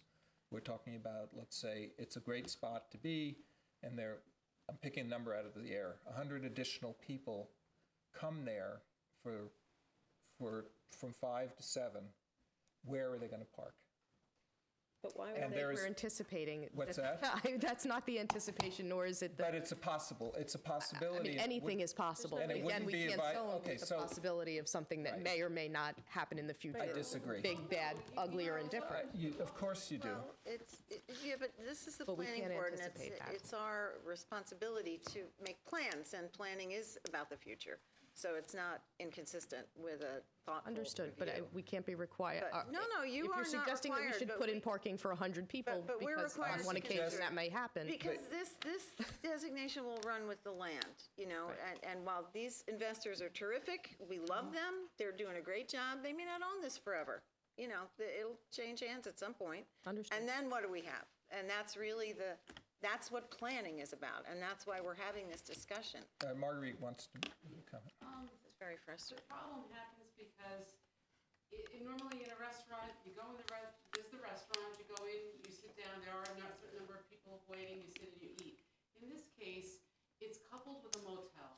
So you have the restaurant, you have the decks, that area, and then Eric had suggested that you include that rated capacity, but then you also have the lawn area where the restaurant's open to the public, the people that are guests of the motel can go there, so can other people. You could fill up that whole lawn area. Joe's not so far off, because you're not limiting it. You're not saying it's just this little restaurant. You're saying it's this little restaurant with this big outdoor area that has the potential for people to go to, and you're not limiting where they go or who or how many go there.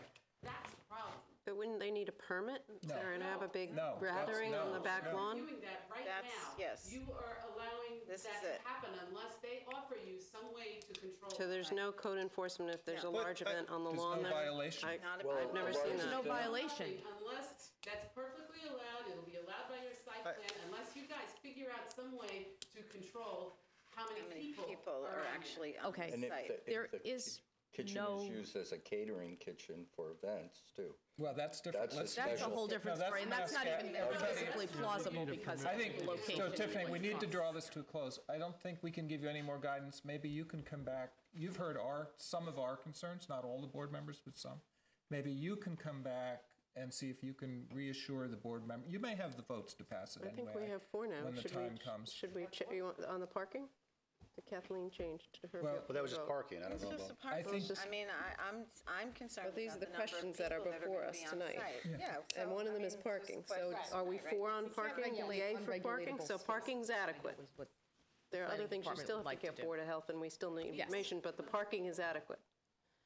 number of people are not regulated in an outdoor space. And you can say where the Leave people that alone. stand. In the end, Tiffany, it's all going to come down to whether there are 4 votes in For not- favor of the application. And all I'm suggesting is, because we're going to end the discussion for tonight, if you hear anything here you think you can help to give reassurance to any board members who are worried, please feel free to come back and propose something. We will try to deal with the feelings of inadequacy to the best. It's not our feelings of inadequacy, it's the applications. All right, we've got to move on at this point because we have a babysitter going crazy. Did you decide on the landscape? Oh, yeah, so that was the question I was trying to get to. Is there an actual landscaping plan? No, we were asked to visit the site. Yeah, visit the site and determine if the landscaping that's there is adequate? I think we were all okay But with that. but I'm asking, is there a drawn landscaping plan that shows that? Are you I think proposing? only if you want one. I Well, think- come up for a sec. My question is, with the site plan, shouldn't there be some record of what that installed landscaping is so that it's there for the future? I would think that'd be reasonable in tandem with the accessory use, but how am I don't know how, the site is so overly landscaped, I don't even know where I'd put more landscaping, and that was, No, I'm not saying more, I'm just saying, let me ask the planning To department. document it. Does the what he's department feel, are you satisfied? Record of what you have there. How about edge of Take some clearing? pictures. Edge of clearing. No, there's no. there's no clearing restrictions. No, he said, can you put on a plan like what you have existing landscaping that they're saying is fine? Just list the details of what's there. That's what they want for the file. They want that would extra be layer, fine. apparently, and then we're done. I'd like to submit for the board's records 2 landscape invoices that were No, undertaken. we don't need, we're not, it's Okay, just, give you it- see, the point is, Tells you what's planted. You can give it to, we need some, Drawing that says where they are, and you're done.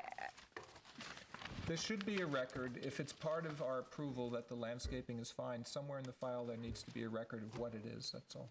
Okay, thanks. Okay, not, don't overspend a fortune on it. Can we just No, add, Landry, I gotta No. cut off, we gotta cut this okay, discussion off and what's move up on. next? We have Green Hampton Hollow. Racket. Green Hollow.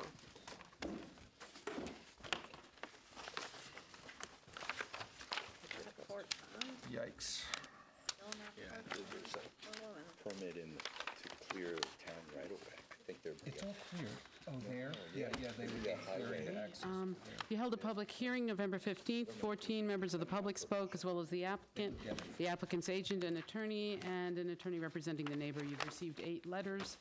13 of the 14 members of the public speaking at the hearing spoke in support of the proposed project, and 1 member of the public spoke in opposition, raising the following issues. Doubled setbacks. Setbacks for a semi-public facility for all structures are required to be doubled where they border a residential property. The planning department, town attorney, and principal building inspector met and reviewed the site plan as well as the previous building inspector determination and a letter from a neighbor's attorney, and determined what structures would require site plan approval and potentially also variances due to property line setbacks. The applicants amended the plan to remove or relocate any structures requiring variances. It is noted that the western parking area and access meet the doubled setback requirement, and the town attorney stated that the prior 1984 approvals, which required the creation of a parking lot along the eastern property line, precluded the need for setback variances under the current design. Parking concerns were raised and pictures submitted with regard to the parking of cars occurring along the never previously approved western access point. It appears that the proposed design would improve this situation as parking would be redirected further to the rear of the site, and both the parking spaces and access road would be moved to a location conforming to required setbacks. However, the board may want to consider requiring that no parking occur along the new access road should approval ultimately be granted. It was also brought up that numerous special events are held during the summer months. The applicants are reminded that such events may require a mass gathering permit from the town board. Number of courts, the issue of the number of courts was brought up. Planning Department notes that the 1984 approvals reference granting approval for a total of 13 tennis courts in conjunction with a tennis court use. The approvals do not reference a cap on the other types of playing courts, such as basketball courts or practice courts, which would presumably be for more for the use of the semi-public facility or day camp use for which the approval is now requested. And the current site plan includes a total of 13 regulation tennis courts, which appears to be in conformance with the prior approvals. Clearing, as noted in the Planning Department's August 2014 memorandum, the property is overcleared by approximately 25,000 square feet beyond what can be approximated to have been the clearing extent in 2004, which is when clearing restrictions on this lot went into effect. The survey attached to the last certificate of occupancy, as well as the previous site plan, do not provide clearing calculations. Therefore, it is impossible to tell exactly what the legally pre-existing yet non-conforming extent of clearing is. The site plan indicates approximately 22,800 square feet of revegetation, and the Planning Department finds this acceptable, but the board will ultimately need to determine if it agrees. Vegetated berms. The prior ZBA approval requires a vegetated berm along the western and southern sides of the western tennis courts. This should be illustrated on the site plan and should be made a continuing condition of approval should the board choose to grant it. Other issues, noise, screening, traffic, and so on. There were a number of general complaints about the ongoing use of the site not specifically related to a code section or requirement. With regard to these issues, the Planning Department notes that in order to approve the application, the Planning Board will ultimately need to find that the project can meet the special permit standards, which include many of these issues. We note that the site was already granted a use variance for a tennis club. The applicants now seek approval to add a day camp use, which is classified as a semi-public facility, a special permit use. There have been substantive claims by neighbors that this use, which has existed without town approvals for a number of years, creates a detriment to the residential neighborhood that it is in. The board to discuss whether or not the proposal can meet the general special permit standards, including A, B, C, D, and I'm not going to read them all. You have them. Goes all the way up to I. Okay, and then the fire marshal, Office of Fire Prevention said no further information is required. The engineer found engineering to be satisfactory, and this, should you choose to grant the application, ARB approval would be a condition of site plan approval. So at this point, you should determine if the public's concerns have been adequately addressed and if the application can ultimately meet the special permit standards and whether or not the application is ready for approval. Okay, is there anyone here for the applicant? The hearing's closed, but we often allow, all right, so let's go straight to Diana. Okay, so we did have a lively public hearing with a lot of the members that use the club and the parents, and of course, the one negative person who drafted letters, and we received letters that he had sent, or his attorney had sent to the applicant's attorney as well. I think we've really addressed those issues. The setbacks aren't needed, the variances, they confirm, they are conforming to required setbacks and parking. And by the way, that is in Wainscott, and I do drive by there, especially in the summer, on back roads. And I have never seen any huge amount of parking or issues on street parking. If there's been maybe one or two cars once in a while in the heat of the season. So I don't know where that was coming from. And we did hear a lot of the people say that that was true, because it's a drop-off. They drop the kids off, and the tennis players aren't enough on the 13 courts to create a major traffic. If there is a special event, I don't know, but they would have to apply a mass gathering permit and answer all those questions. So I don't have a problem with that. The landscaping, I don't either. I think it's adequate. Like I said, I do go through there.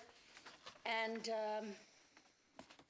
I think they meet most of those special permit standards. I have no problem with this. The fire department doesn't, the engineer doesn't, but I think we should condition the approval on the architectural review board's final comments, and I think it's ready for approval.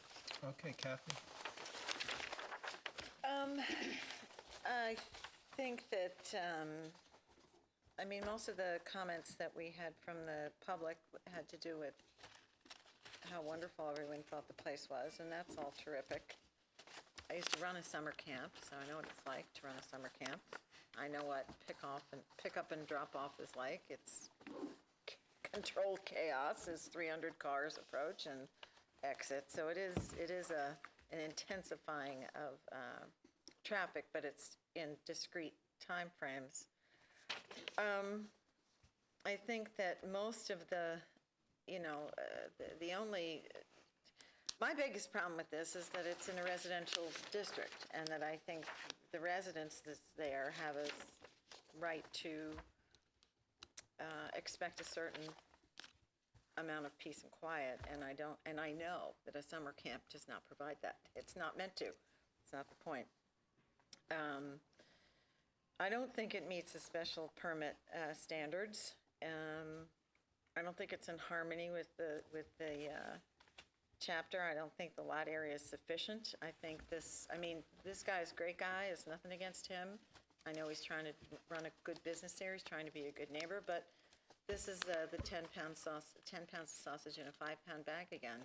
The thing is built out, and it's they're squeezing every possible square foot out for, understandably, for the use of the kids that come there, and that's how you do it. But I don't think that I don't think this is appropriate.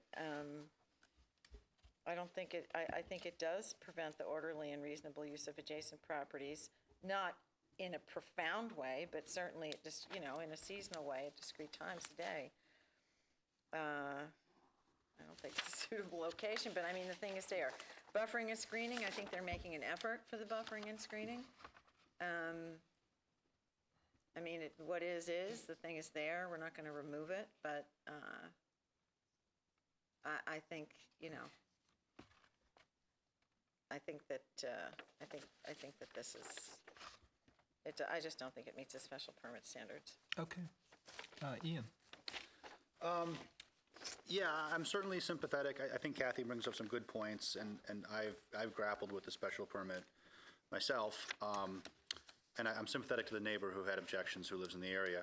I do think most of those objections, or certainly most of them, were various courts and various things and where they're located, and honestly, that's not really our call. I think the town has taken the stand with the people who make those decisions that the variants that need to be granted have been, and the structures that need to be removed have been removed. So I think that point is sort of past us at this point. I do think that the parking that they're trying to add, past where the access road, where there have been a lot of problems are, actually will improve that situation. I think sometimes it's hard to see what a site will be, when you're looking at what it is.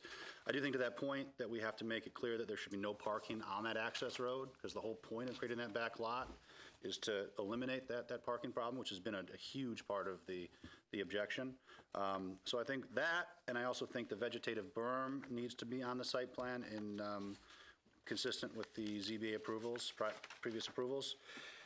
And I think after that, I would be supportive of granting the special permit. So I think that those two notations are important, and otherwise I'm supportive. Okay, Patty. So basically, we've had the planning department look at it, the town attorney, the principal building inspector. I think they've addressed a lot of the concerns that have been previously brought up, such as relocating structures so that variances aren't needing. They're improving the parking by redirecting it to the rear. I would agree with Ian regarding no parking on the access, because that did seem to be a big issue regarding the parking. The number of courts is in conformance. As you mentioned also, the revegetating the berm, which was also a condition of approval prior, and the revegetating a certain amount of the area. I don't see where it's really a lot different from having a previously approved tennis club to having a day camp. So I don't think there's a substantial difference. When you have a tennis, people are coming and going and playing tennis, and balls are bouncing, and so I don't see where there's a major difference, and therefore I would be supportive of it. Okay, thank you. Randy? I'd like to try to do something for the neighbor. Buffering and screening is one of our criteria. Adequate buffer yards and screening can and will be provided to protect adjacent properties and land uses from possible detrimental impacts of the proposed use. I'd be interested to know, do we know if there is any screening between the club and the neighbor who's upset about this? I think there is. He did ask for $15,000 to mitigate his concerns in the letter that his attorney wrote the applicant's attorney. I think they showed a lot of landscaping They did between screening, his yeah, house and, over the I think course. it's there. They have. They made an They're effort. revegetating 22,000 And we square foot. don't have a revegetation plan. Are you comfortable with that? Like I said, I'm reading this for Eric. I'm not familiar with everything in the file, Randy. I'm sorry. Well, it says the site plan indicates 22,800 square feet of revegetation. The planning department finds this acceptable, but the board will have She to. explained that last time. Yeah. Yeah. So that's Okay. Basically, yeah. Okay, Nancy? he's good. I'm good. This thing, we've been looking at this so long, it has whiskers on it, and I think Hey. that I think the planning department, and Diana, you did a very good review. It meets the setbacks. I think the parking's okay. It's making the site more compliant, if anything. Conditional on ARB, but it meets the special permit standards, and I approve. Okay, I agree with the board in general. So do we have consensus on Eric's suggestion, no parking on the access road itself? That would be Yes. fine. That would Okay. be fine, because that is a challenge. And then that the vegetative berm be shown? Sure. Okay, so I think we have a majority at least, and the application is ready for approval. Let it be so. All right. AT&T generator. John, I guess, Fort Pond, right? Fort Pond. No, we said we would do AT&T, and then we're going to take Tara immediately. Sorry. Continuation of your discussion. Christmas.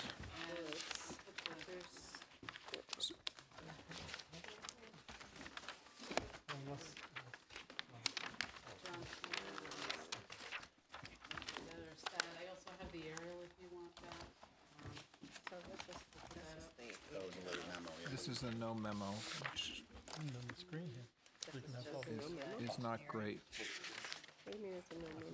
In other words, it was put on the agenda, and there was no, without a memo. Actually, it would be nice. What are the questions? Well, that's what I was going to mention. Hey, John, could we just, this is just a general comment. why are we looking at Could we this be one? sure that, we have this on the agenda with no memo, and the board has no awareness of, Have your previous memo, a copy? of no, it? no, no, that's not my point. I'm making it, Continuation of that? I understand. We didn't But- come to any but resolutions last time? It just would be good to check in before we put things We'll let back. Mr. Huber. We're going to let Mr. Huber come up. Okay. We're gonna see if they move. You weren't involved? Okay. I had nothing to do with putting it back on, though. Oh, that's Okay. nice and clear. I thought it was, I think it was, wasn't it requested? But, John, didn't you ask to have it All back on if you had Pull some it down, information? pull it down.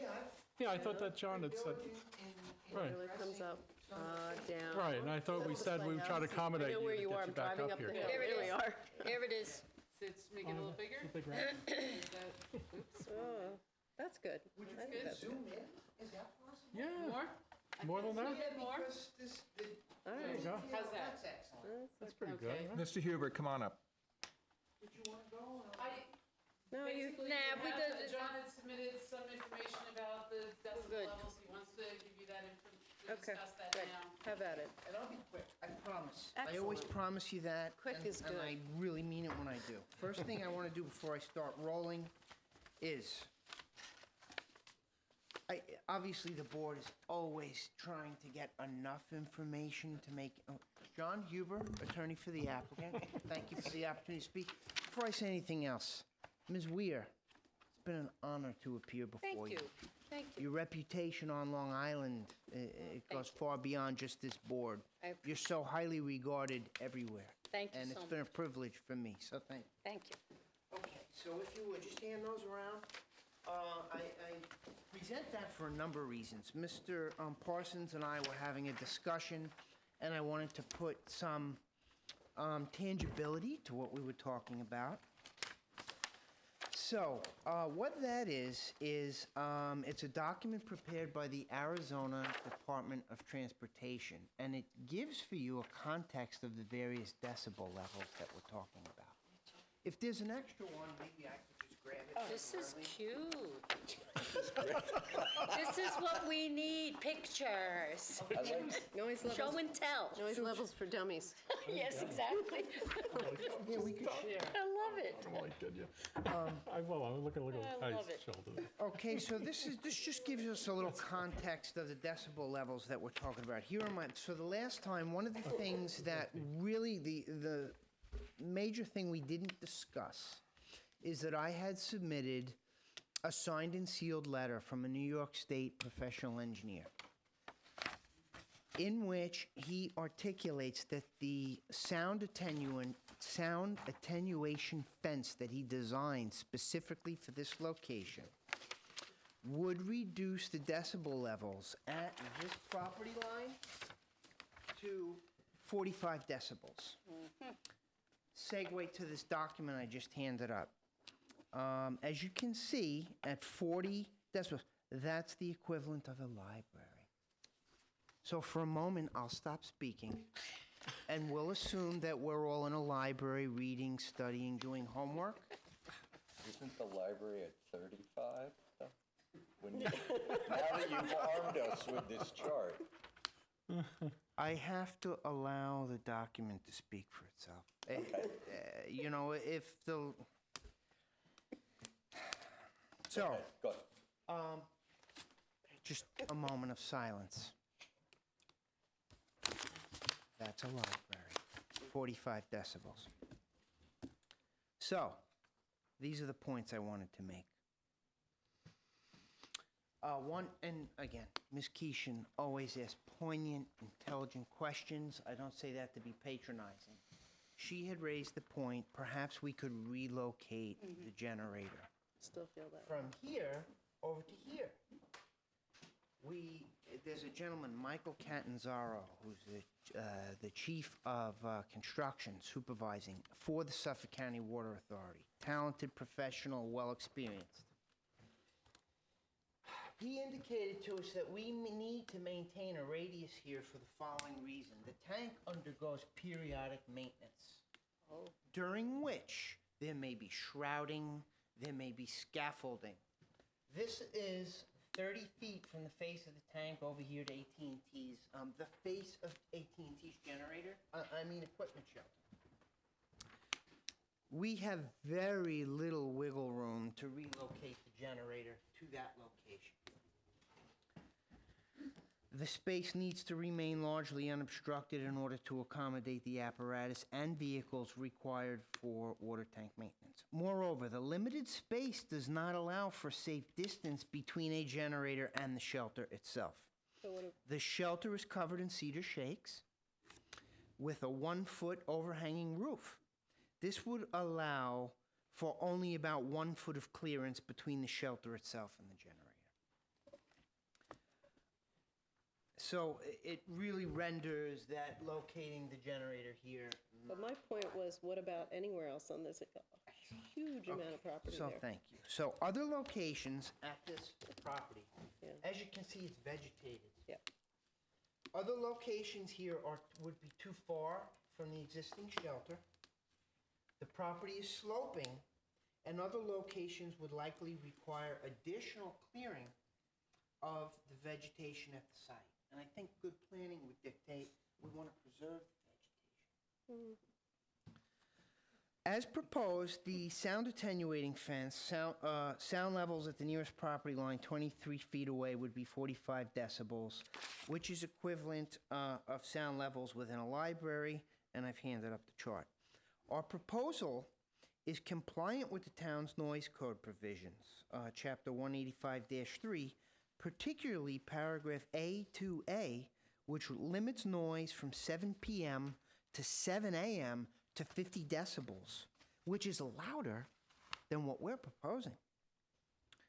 The generator would only be exercised on a weekly or bi-weekly basis during the week, only during normal business hours, usually midday, and during those times, Code Section 185-3, paragraph A1A limits noise to 65 decibels.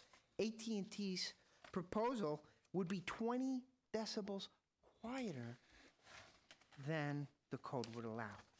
The only time beyond the brief test periods that AT&T would employ the generator would be in an emergency situation of prolonged power outage, and Town Code Section 255-50 exempts the generator from those noise limits.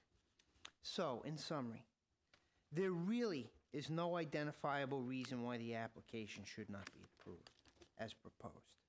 It's benign in every way. It provides an important public safety benefit, cellular communication capability in extended times of no power, when communications would otherwise be unavailable. This could make the difference between life and death for a person who requires first responder assistance during an extended power outage situation, such as Superstorm Sandy. So I ask that the board really consider this.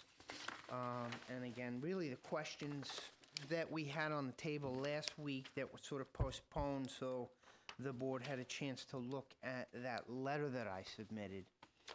I ask that you really consider it for minor site plan review, that you waive the public hearing.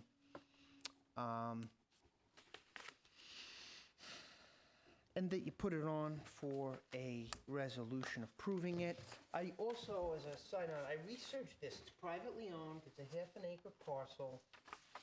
And Mr. Parsons did raise the question, what about someone on a Sunday morning having coffee on the porch?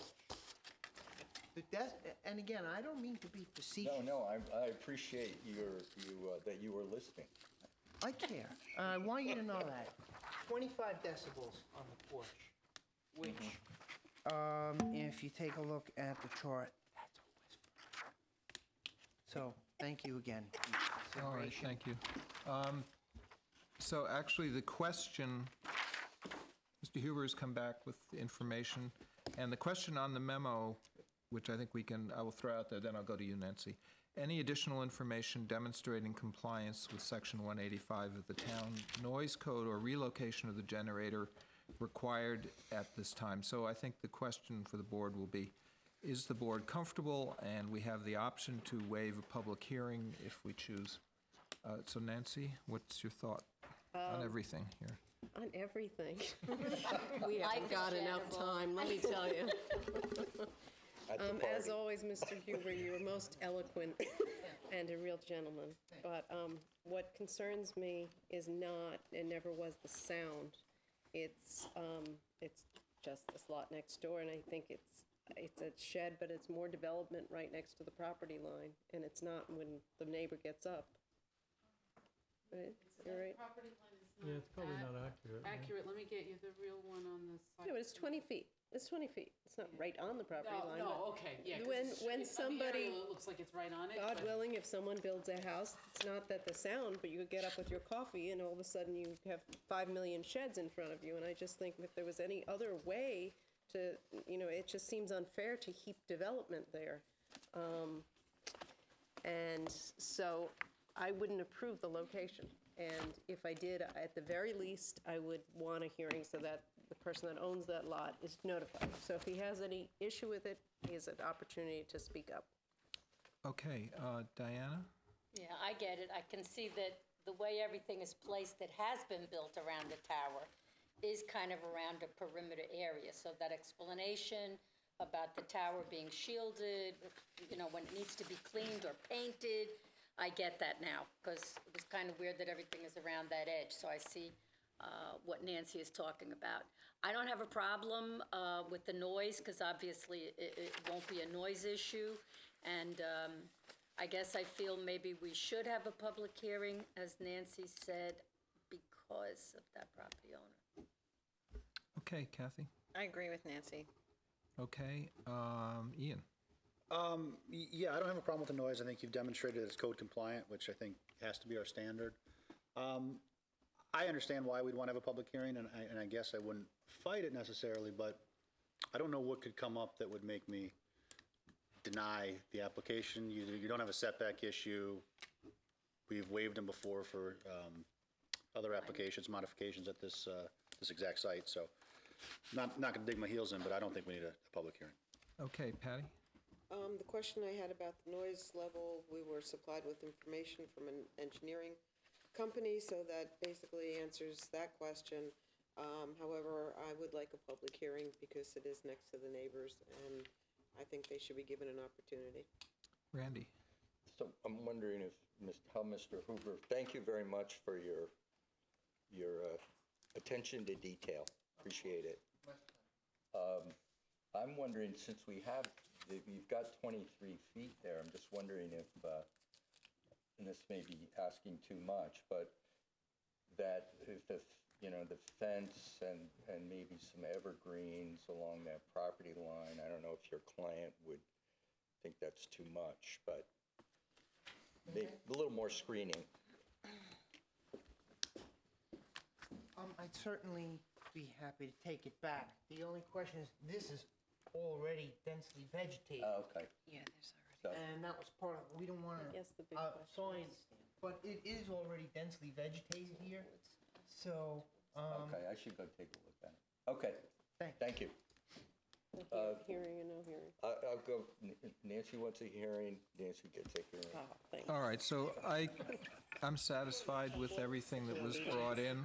I think we do have a consensus that we would like to have a public hearing on this matter, and no other requests of the applicant at this time.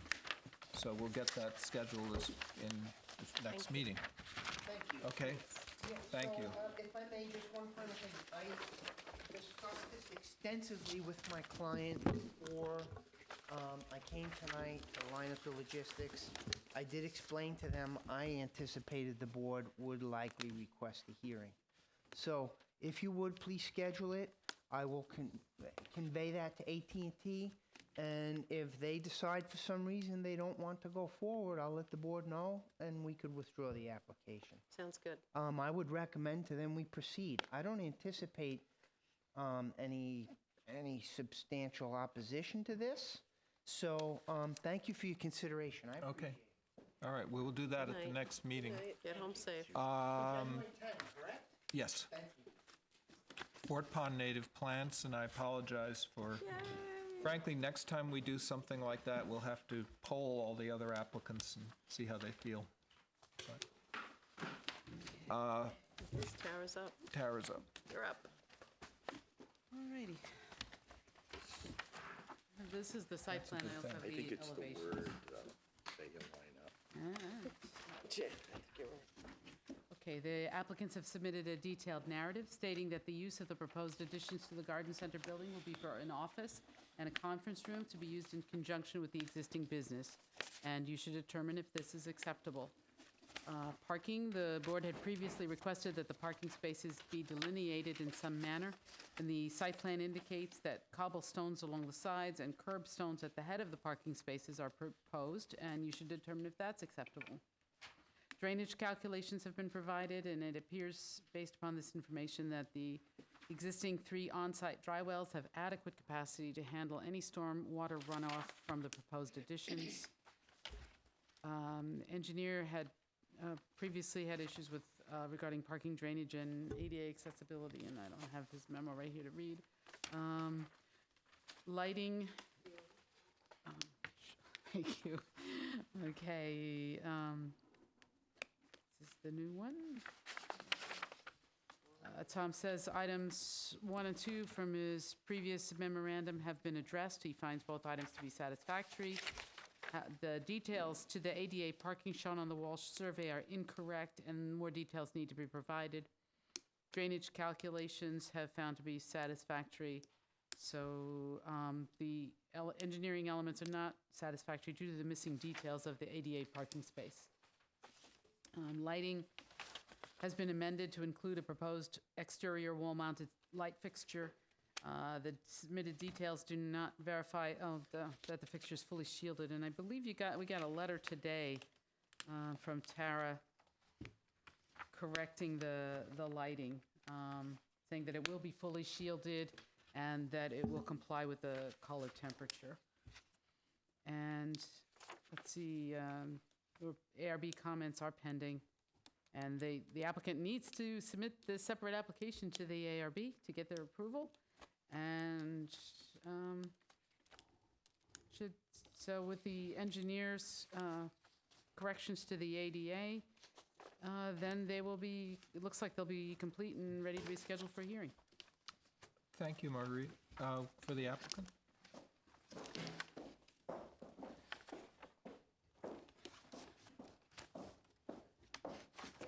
Chairman Potter and members of the Good board. evening. I'm Tara Burke on behalf of Fort Pond Native Plants, and I have Jim Grimes, the owner of Fort Pond Native Plants, here with me. We don't have a whole lot to say on this one, which might be refreshing after the last couple. But no.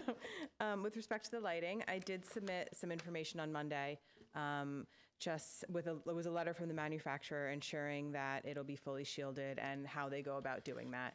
And then I also submitted a spec sheet for the light bulb itself that shows that the color temperature is 2700, so it's under that 3000 requirement for the maximum. With respect to the ARB, I believe we did submit an application back in 2014, but I am going to confirm all of that with Denise. Regardless, we're in the process of compiling all of the color samples and all that, that I'll square all that away, get that going ASAP. We're working on it right now. So, and then the engineering component, I got Tom's memo on Monday. With regard to his comment number 2, it said the ADA is incorrect and more detail needs to be provided. Got in touch with him to find out what exactly that means. And he had said that the handicap space, which you can see it better on the survey, but the handicap space and the aisle both need to be 8 feet wide. Right now, I believe just the handicap spaces and the aisle is a little short. So we're going to expand the handicap space on the aisle to be 16 total, 8 and 8, and then make that a non-slip surface, which is required by the ADA. And then he also wanted grades and elevations to be shown to ensure that the slope from the parking space to the entrance of the building isn't more than 1 to 20. And we're fine with that. Talked to Tom about it, and I just asked him to put that in writing for us so that we could respond formally.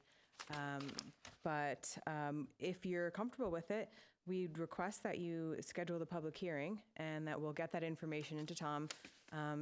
When I spoke to Tom, he seemed to be okay with that, and we're getting that ARB application stuff squared away. And that's all I had, unless you have any questions for me. Let's go to Nancy. I really don't. I'm comfortable with everything. It's a beautiful site.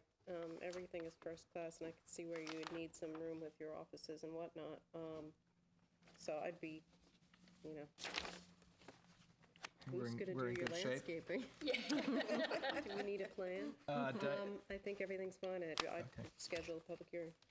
Diana? I agree with Nancy. Thank you, Jim. It looks great. Okay, Kathy? I agree. Ian? I agree as well. Patty? Well, Andy? I agree. And I agree too. So let's go through the questions.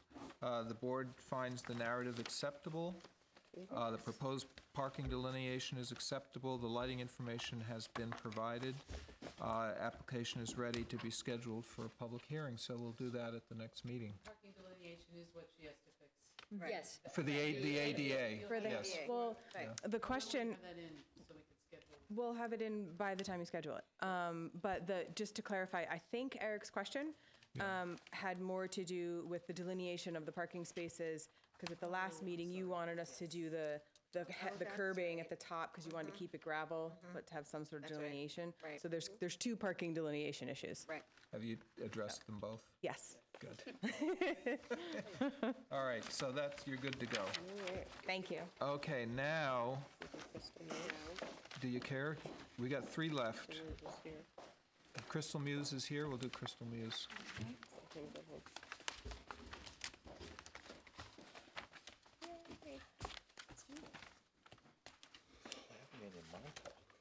going on? it's always been happening there. What happened? Don't you know? What's going on out there? Lots of stuff.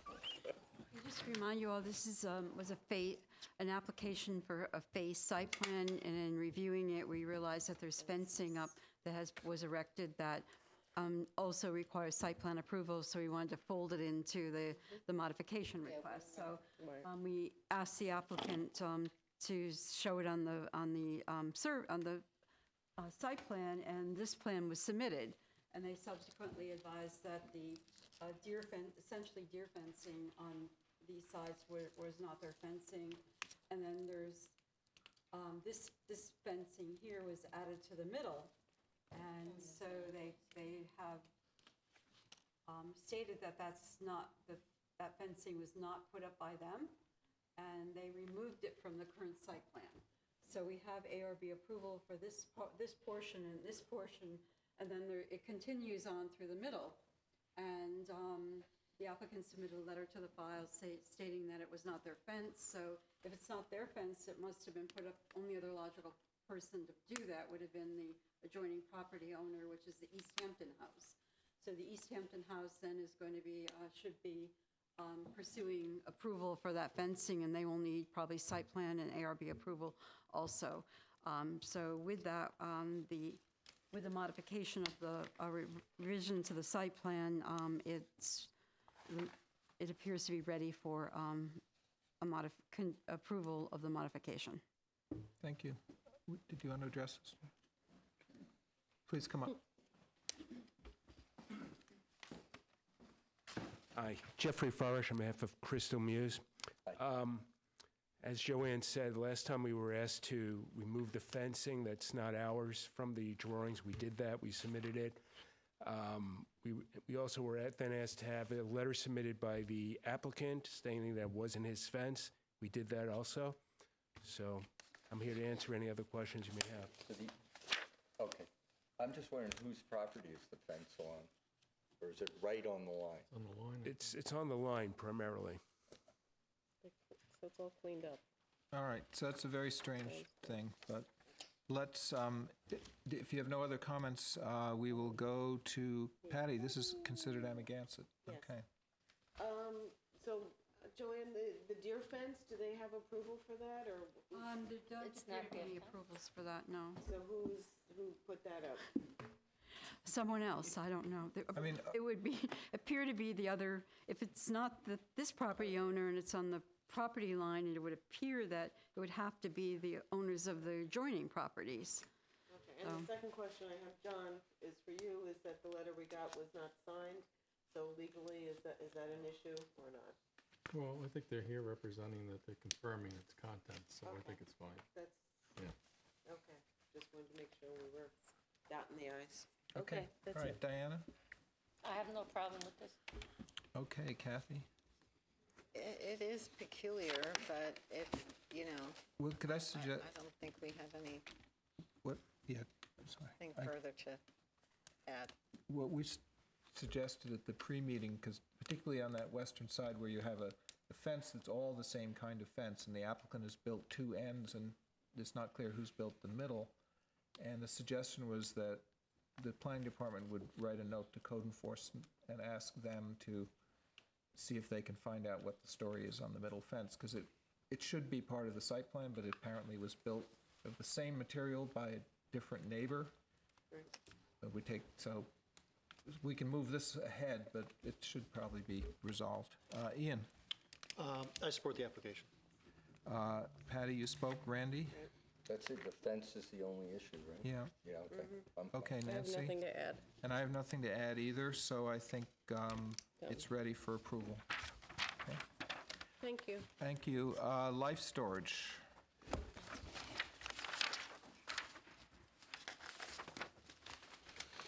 Okay.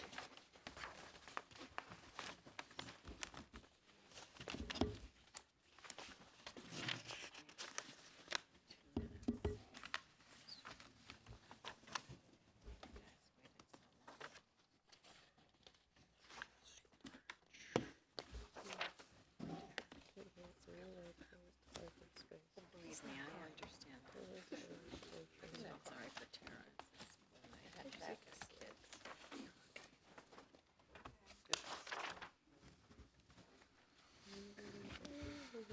Barbed wire's gone, Yes. The lighting's okay. prison look. Okay, life storage there were two issues. One had to do with, that needed to be resolved. One had to do with the light that was placed in front of the handicap parking spaces that was very overly bright. And they have submitted lighting information for that light, showing that they will replace it with a code-compliant one. And the other issue was the chain link fence detail that they were showing for the area of the fence that was being replaced. And they have revised that to take the chain link off for that portion that they're moving as part of, when they move the handicap parking spaces into their property, that portion of the fence will be moved in. And the only thing that I noticed is that they don't have the height of that fence on, and the applicant confirmed that it would be 6 feet in height, a chain link fence. And so we just need to write that into the resolution of approval, that that's the height. So we, at this point, it appears that they're complete and ready for their resolution of approval. Okay, thank you. Anyone need to speak on this? Otherwise, it's you, isn't it, Good, Diana? yep. Okay.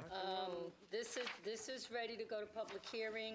We have, they have removed those parking spaces. This was that like cul-de-sac Yeah. over in Hardscrabble, which is a crazy, there's cars everywhere, and they've really done a good job of cleaning up compared to the other businesses in that circle. So I'm glad they took the barbed wire off. Didn't bother me, but I get it. They wanted safety. So I think it's ready to go to public hearing. Okay, Kathy? Generally, I agree. I'm not a fan of the barbed wire. I don't want that to, catch on. I think it's a bad thing for us to have. It's not an attractive look, and we really don't have the kind of climate here that requires that sort of protection. Is this going to the ARB? What? The ARB will, does have to review it. I'm not sure where they are, what the status of that Okay. review is, but they. All right, so I guess it's just pending approval of the ARB, right? So, but it just had. It will be condition of their approval, of our approval, Right. that they Okay. approve it also. Yeah, I just wanted to make that point. That's it for me. Ian, I think it's ready for public hearing. Patty, I think it's ready as well. Randy, Ready? Ready? ready, Nancy, I'm ready too. So this is ready for public hearing, So ready. to be scheduled at our next meeting. And Overcooked. the last work session item of 2017, Four Oaks. 2017. Ooh, sounds so final. Well, sort of scary that there's a whole year ahead of us. No, it's just another day. It's not the end, it's only the beginning. That's right. Montauk. Ay, ay, ay. You guys all have your resolutions, those who have meeting resolutions, please check. This is an application to convert a second-story storage area associated with a first-story deli to a two-bedroom affordable apartment. As part of it, part of the application, the parking is being re-reviewed, and I've attached a copy to the back of the memo of, the back page of what was approved in 1987. The parking layout at that time was dependent upon having an opening from Flamingo Avenue and then angled parking in order to make everything, all the spaces fit properly. That entrance from Flamingo Avenue has been eliminated, and the angled parking is no longer feasible because you have to have, be able to, a one-way in and one-way out to have angled parking. In this case, there's two parking spaces that have been created at the end here, and then there's four that are along the back of the building, and then you have a number of spaces that are located along here. So the site plan's been revised to depict 19 spaces with spots 4, 5, and 6 being parallel to the back of the building. These would appear to serve the 4 units in residential. In the multifamily building, each of the individual units has a space by it. There are 2 additional, except this one, there are 2 additional head-in spaces here, which would appear that to get out of these spaces, you have to back out. There's not really much room to turn around if you have cars parked in all the parallel spaces in this space. So that's very tight. And the apartment space, where is that? I'm sorry? For the apartment? No. Oh. There isn't anything? They're for the residential units that were here. Well, so we need one, and we can... Okay, sorry, I didn't mean to So interrupt you. there was, We can wait. the code states that one of the special permit requirements is that each apartment shall have at least one on-site parking space meeting the standards of the chapter, conveniently located for access to the apartment. The planning board may waive this requirement if it determines that there's sufficient parking on-site or sufficient nearby on-street parking. So that's a determination you're going to have to make. Right now, they didn't provide that space. They also added a handicap spot off of Kirk Avenue that backs into the right-of-way. That was additional parking.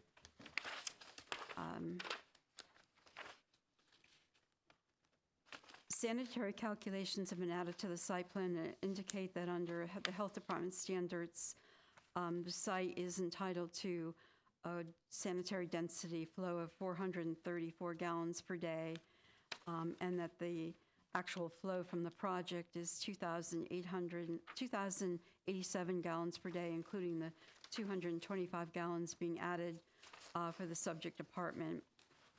It appears that the health department grandfathered the flow for a rate that the site had in 1987 before a housing unit was converted to a second retail use. Given the 6-foot depth to groundwater, the site plan depicts a new sanitary system that represents a conventional system with a shallow leaching field. The deli in the second-story apartment will be connected to this system, while there are a number of other individual systems that will serve the rest of the building. So there's a total of 4 or 5 systems on the project site. The parcel's in the Lake Montauk watershed. Traditional septic systems have been identified as the largest source of nitrogen entering the town's groundwater and surface waters. Nitrogen pollution results in harmful algal blooms, low dissolved oxygen, and bacterial contamination, leading to shellfish and bathing beach closures, and represents the greatest threat to the health of the town's water bodies. In 2017, the board adopted 2 pieces of legislation. One requires that all non-residential properties that require site plan review utilize a low nitrogen system. This legislation goes in effect on January 1st, but it doesn't apply to those properties that have received health department approval prior to that date. And this application appears to have done so. However, the second piece of legislation was Chapter 209 of the Town Code, a low nitrogen sanitary system rebate.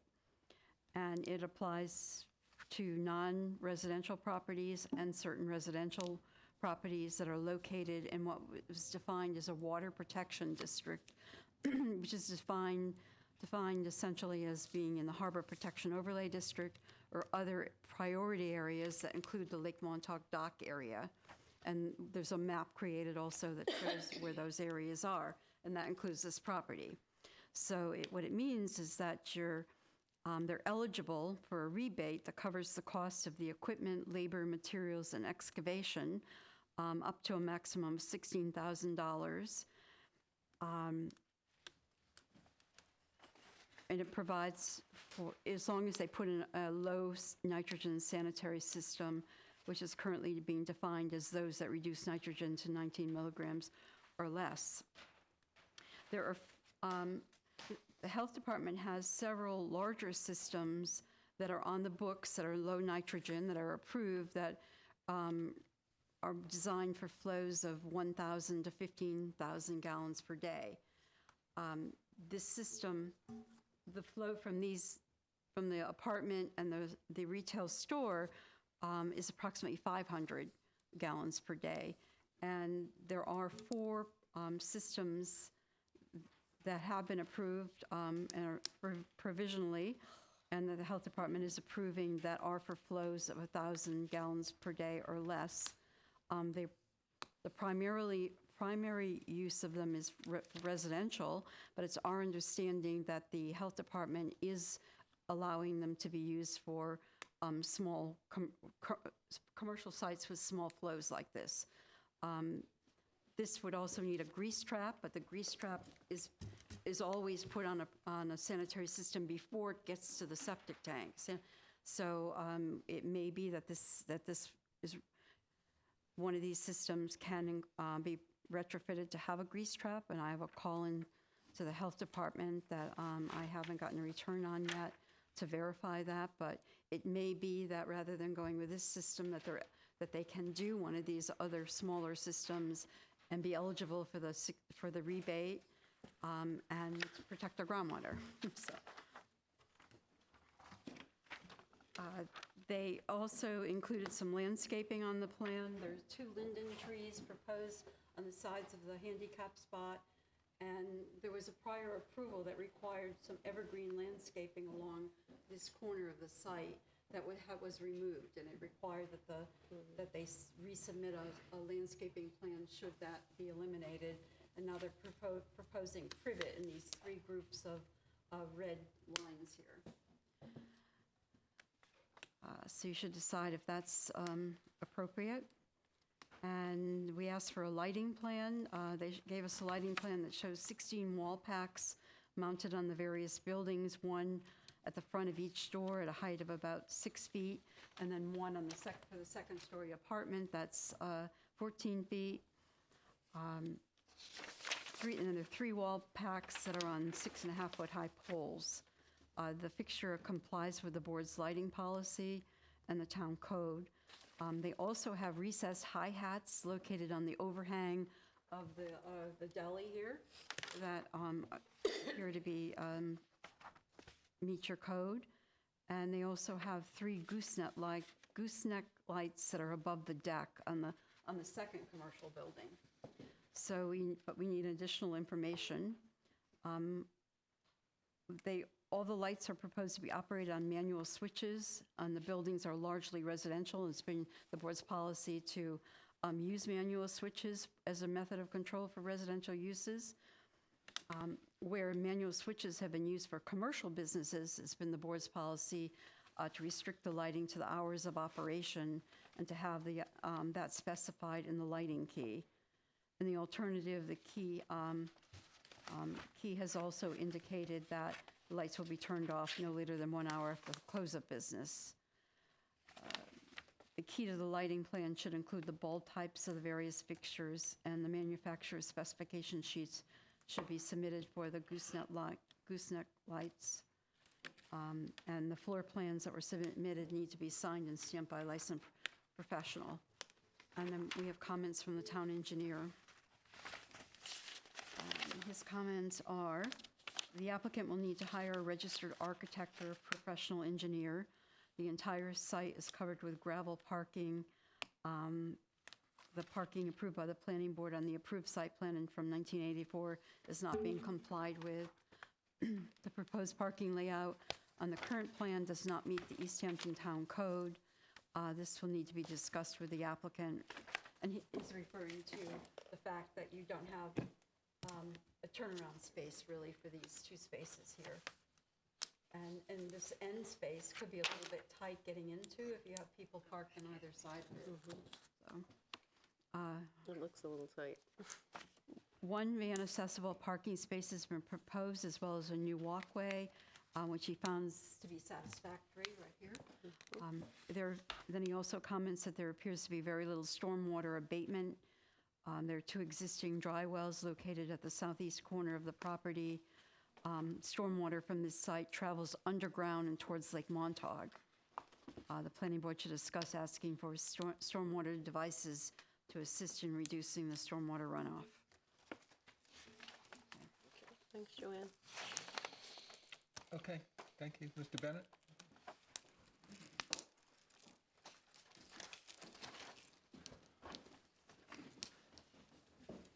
Good evening, Drew Bennett on behalf of the applicant. Last time we were here, we didn't really have a site plan. We had sort of got here in a strange way, actually. So we did prepare a site plan. The direction I thought I heard from the board last time was to get the parking numbers back to the level that was approved in 1987 and try to include an ADA parking space.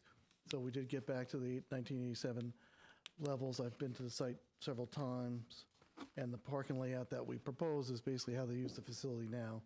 One strange bit of history is in the 1987 approval that talks about this one-way circulation, you know, the diagonal parking one-way. Actually, there's a fence across the curb cut at Flamingo Road, so I don't know how that works, but I wasn't involved with it. No, it says proposed fence. So, and I've looked, we pulled the whole file, and it's whatever. So the only thing I can say is we did, I believe, deliver what the board was asking for last time, and we're able to deliver the number of parking spaces that were required back in 1987 if the approved plan. Ones that we didn't take into account for, and I'll have a discussion again, but there is gravel parking here in front of these 2 homes that aren't in the parking count, so there's actually 2 extra spaces that are used by the residences. I'll also point out, and the board is aware, this is important, workforce housing type of place, and they intend to keep operating it that way. We did provide the 88 parking. In the earlier approvals in the 80s, there was evergreen screening here. The owner would like to convert it to privet and 2 linden trees, which I hope the board would find appropriate. As far as the septic system is concerned, Joanne was correct that by adding the apartment, it triggers the need for another parking space. The second floor has always been on the building, and it's been different types of uses over the years. At one point, it was an apartment, so I'm not sure it triggers the need for an additional parking space, because was always more than 180 square feet, so it would have needed a space anyway, if you follow my train of thought. Retail, as a retail. It was, well, at one point it was an apartment, at one point it was storage for the store. So all I'm pointing out is that it's not a new addition. I'm sorry, Jimmy. No, the town has no record of it, of ever having approval to be an apartment. So Okay. I understand that. It was our understanding that it was under review for the first time, being approved for the first time, so therefore you did have to consider it. So the only point I'm trying to make, and I agree with you, is that in the 80s, the second story, that's an apartment, that they want to create an apartment, was always there. It was always space. It's not new space that they've created. It's always been there. So you're I'm thinking not sure where that factors into the It may parking have not been a equations. legal All I'm asking for you to take it into consideration. or it It's may have late. gotten a parking space as storage space? In the 80s, 1986, 87, Yeah. that space existed. Apartment, whether it was approved or not, it was an apartment at one point in time, it was a Someone was storage at living one there. point in time. It's the same. So does the existing plan, just to move us? keep Yes, moving, right. includes a space for the apartment? The plan, the site, does not. present site plan? It delivers the same number of parking spaces that were required in the 87 approval.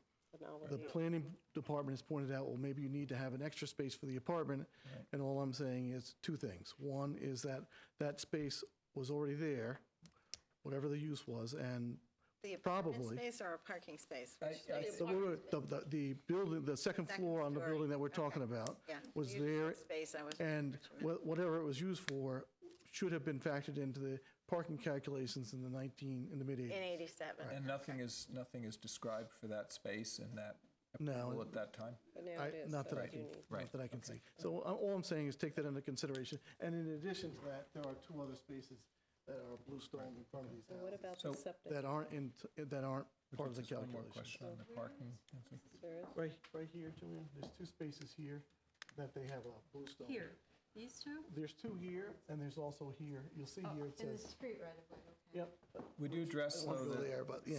so the engineer's comment, though, about those two spaces that are down at the end of the alley there, Yes, what's the story on that? that's exactly, well, I shouldn't say exactly, that's how they are used now.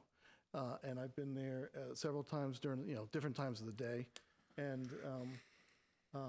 they basically park as they can, and people are able to circulate in and out of the property. So we don't have, in the times that I've been there, I've never seen, them overflowing into the street. It's obviously people who work, and, it's, you come home at night and you leave in the morning kind of thing. So I would hope that the board would find that acceptable. It's difficult to come up with any other arrangement considering the amount of property that we have and the conditions that we live with. So I would just ask the board to take that into consideration.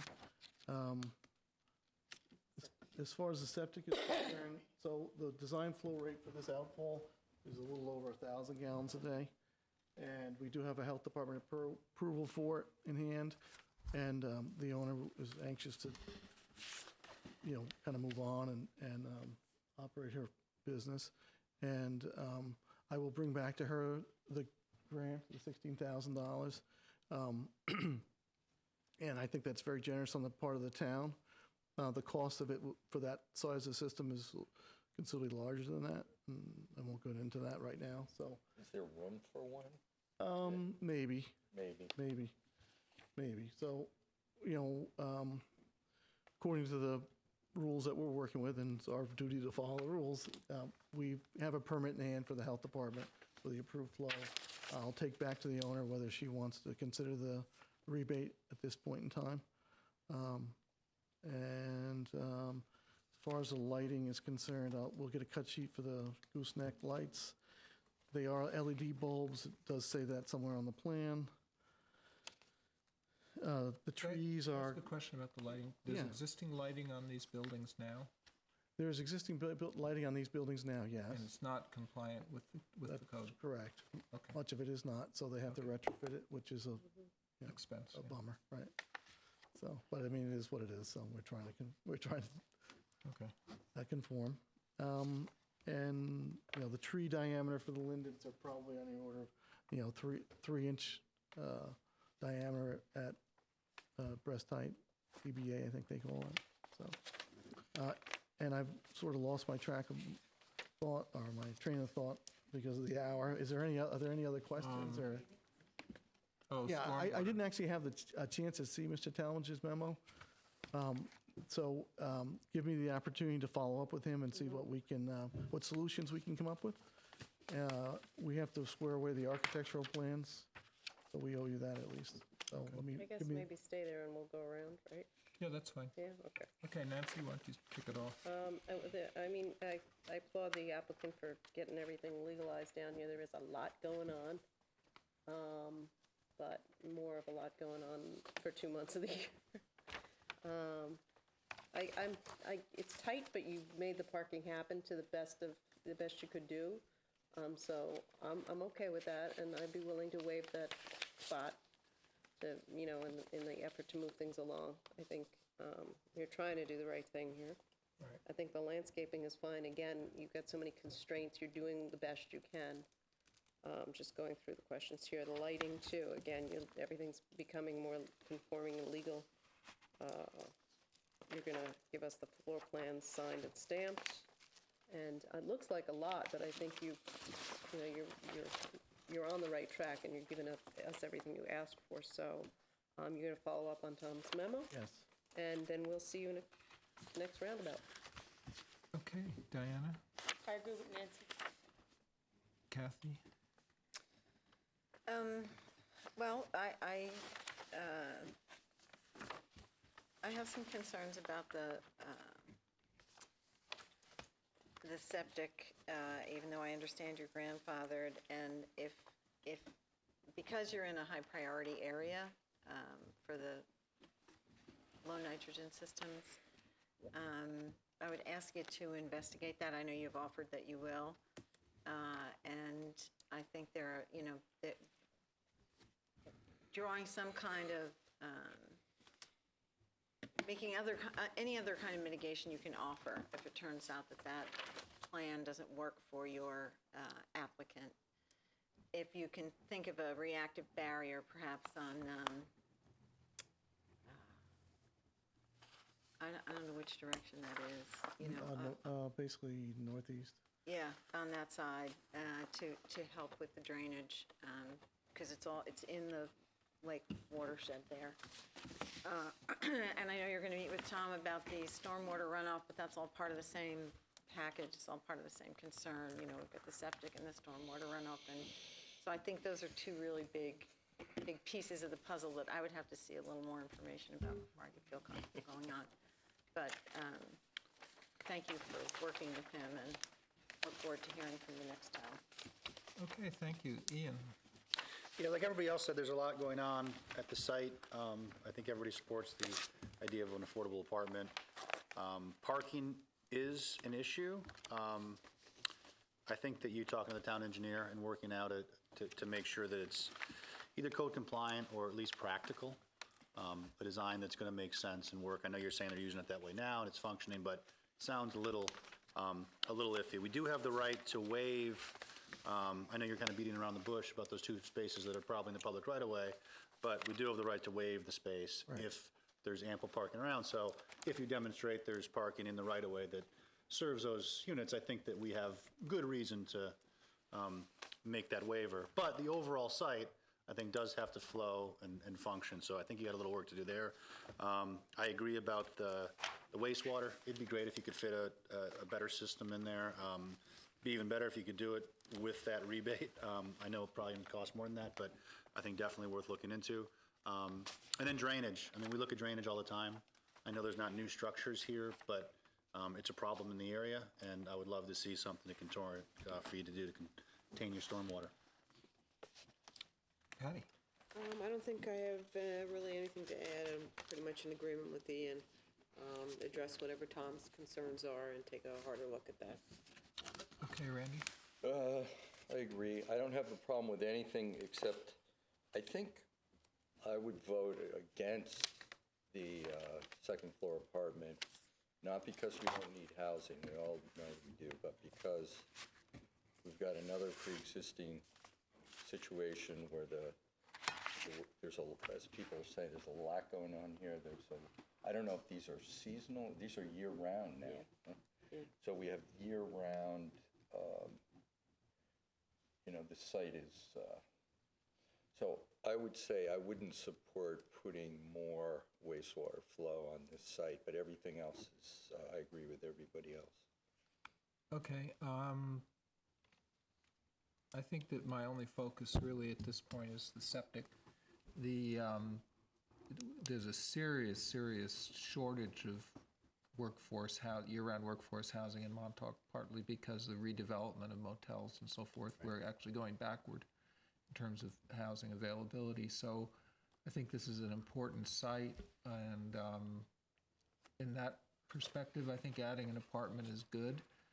The problem really is the septic and the groundwater flow out to the lake, and that's really my only comment. That I understand that you've got your permit, so you can go with the conventional system, but if there's any kind of remediation or anything that could be done to help with that issue, I think that would be positive. So I think a majority feels that the parking layout is acceptable. Tom likes it, we like it. I don't know if Tom likes it, but we like it. Agree to waive the special permit requirement for one on-site parking space if necessary. I think we agreed that the landscaping would be okay. Additional lighting information should be provided. And as far as the floor plan to be signed and stamped by a licensed professional, is that a floor plan for the apartment? Okay, that's probably a good idea. She had a designer put it together, but we'll work that out.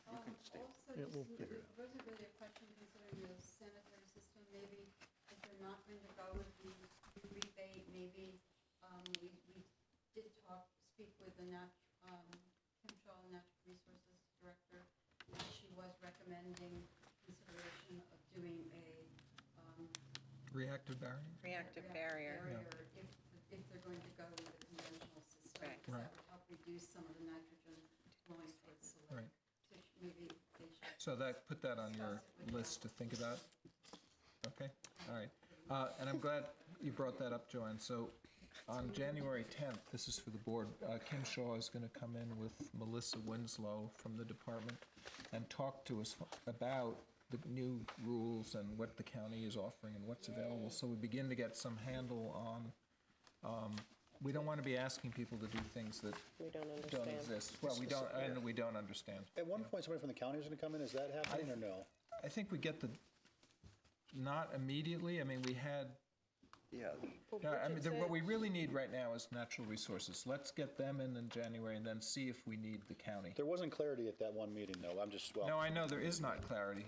I think we're done, But- right? Still isn't at this moment. Thanks, Drew. Yeah. But let's reconsider in the middle of January, Ian. Is that okay? If we need the county to come? Well, whatever. All right, let's go to our resolutions. Thank you, everybody. Thanks, we're done. You have some? What's that? Yes, that's good. We're going to read it. Thank you. First would be Hand Lane, schedule public hearing. In the matter of the application of Hand Lane lot line modification to schedule public hearing to be scheduled at Town Hall, 159 Pantago Road, East Hampton, on Wednesday, January 10th, 2018, at 7 p.m., or as soon after as this matter may be considered. All in favor? Aye. All opposed? Passed and carried. Ian, Northwest In the Fire. matter of in the application of Northwest Fire Substation, site plan special permit for approval, I read the resolution and move for adoption. All in favor? Aye. Passed and carried. I will read. What about ARB, just on that, just quick? What about it? Did they approve it? I don't know. Can we? It's a condition. It's a condition of It's a approval. condition. It's always a condition. No backsies. Okay. Backsies. All right. Oh, they did? Okay, thank you. Thank you, Randy. All right, this is a site plan special permit determination for the new Singular Wireless at Iacono Farm. And I'm going to see if I can The description is to construct a personal wireless service facility with 9 antennas, 3 mounted at 95 feet above ground level, 3 at 85 feet, and 3 at 75 feet on an existing wind turbine on an existing farm. The property is 7.7 acres, and try to skip to the findings. There's a lot of detail here that I'm not going to read. There's a typo, Job, in the end. I discussed it all with right. John. Okay, so although the subject premises retain all of its development rights, it contains prime agricultural soils and is presently used for an agricultural use within the meaning of New York State ag and markets. I'm trying to get down to the, I don't think I have to read all this, do I, John? No. The board, Just read the this is resolution essentially as a written. denial resolution as written, But and this denies the paragraph application. G, there's a typo. Yeah, we may. Okay, have you'll to make cover the that? correction that All Randy. right, John's gonna, okay, that's good, I appreciate it. Use this one? No, it's Yeah, he says use this as written here. Yeah, as It's written. corrected, right. Corrected, Well, I'll make the correction. Oh, you made it approved instead of denied? Yeah. We didn't miss that one. The application Just in is one spot. denied as described herein. All in favor of the denial? And all opposed? Oppose. Okay, it passes 4-3 as a denial. All right, everybody, minutes. Wait, do we have more resolutions? Yep, I apologize. Scheduled public hearing on Peconic Land Trust. In the matter of the application of Peconic Land Trust, farm storage building, site plan and public hearing is scheduled to be held at Town Hall, 159 Pentago Road, East Hampton, on Wednesday, January 10th, 2018, at 7 p.m. or as soon thereafter, as this matter may be. Second. All in favor? Aye. Passed and carried. Recused. One recusal. Life storage. In the matter of the application of Life Storage Inc. site plan, it's a schedule of public hearing for Wednesday, January 10th, 2018, at Panago Road Town Hall, 7 p.m. All in Got the favor? resolution. All in favor? Aye. Passed and carried.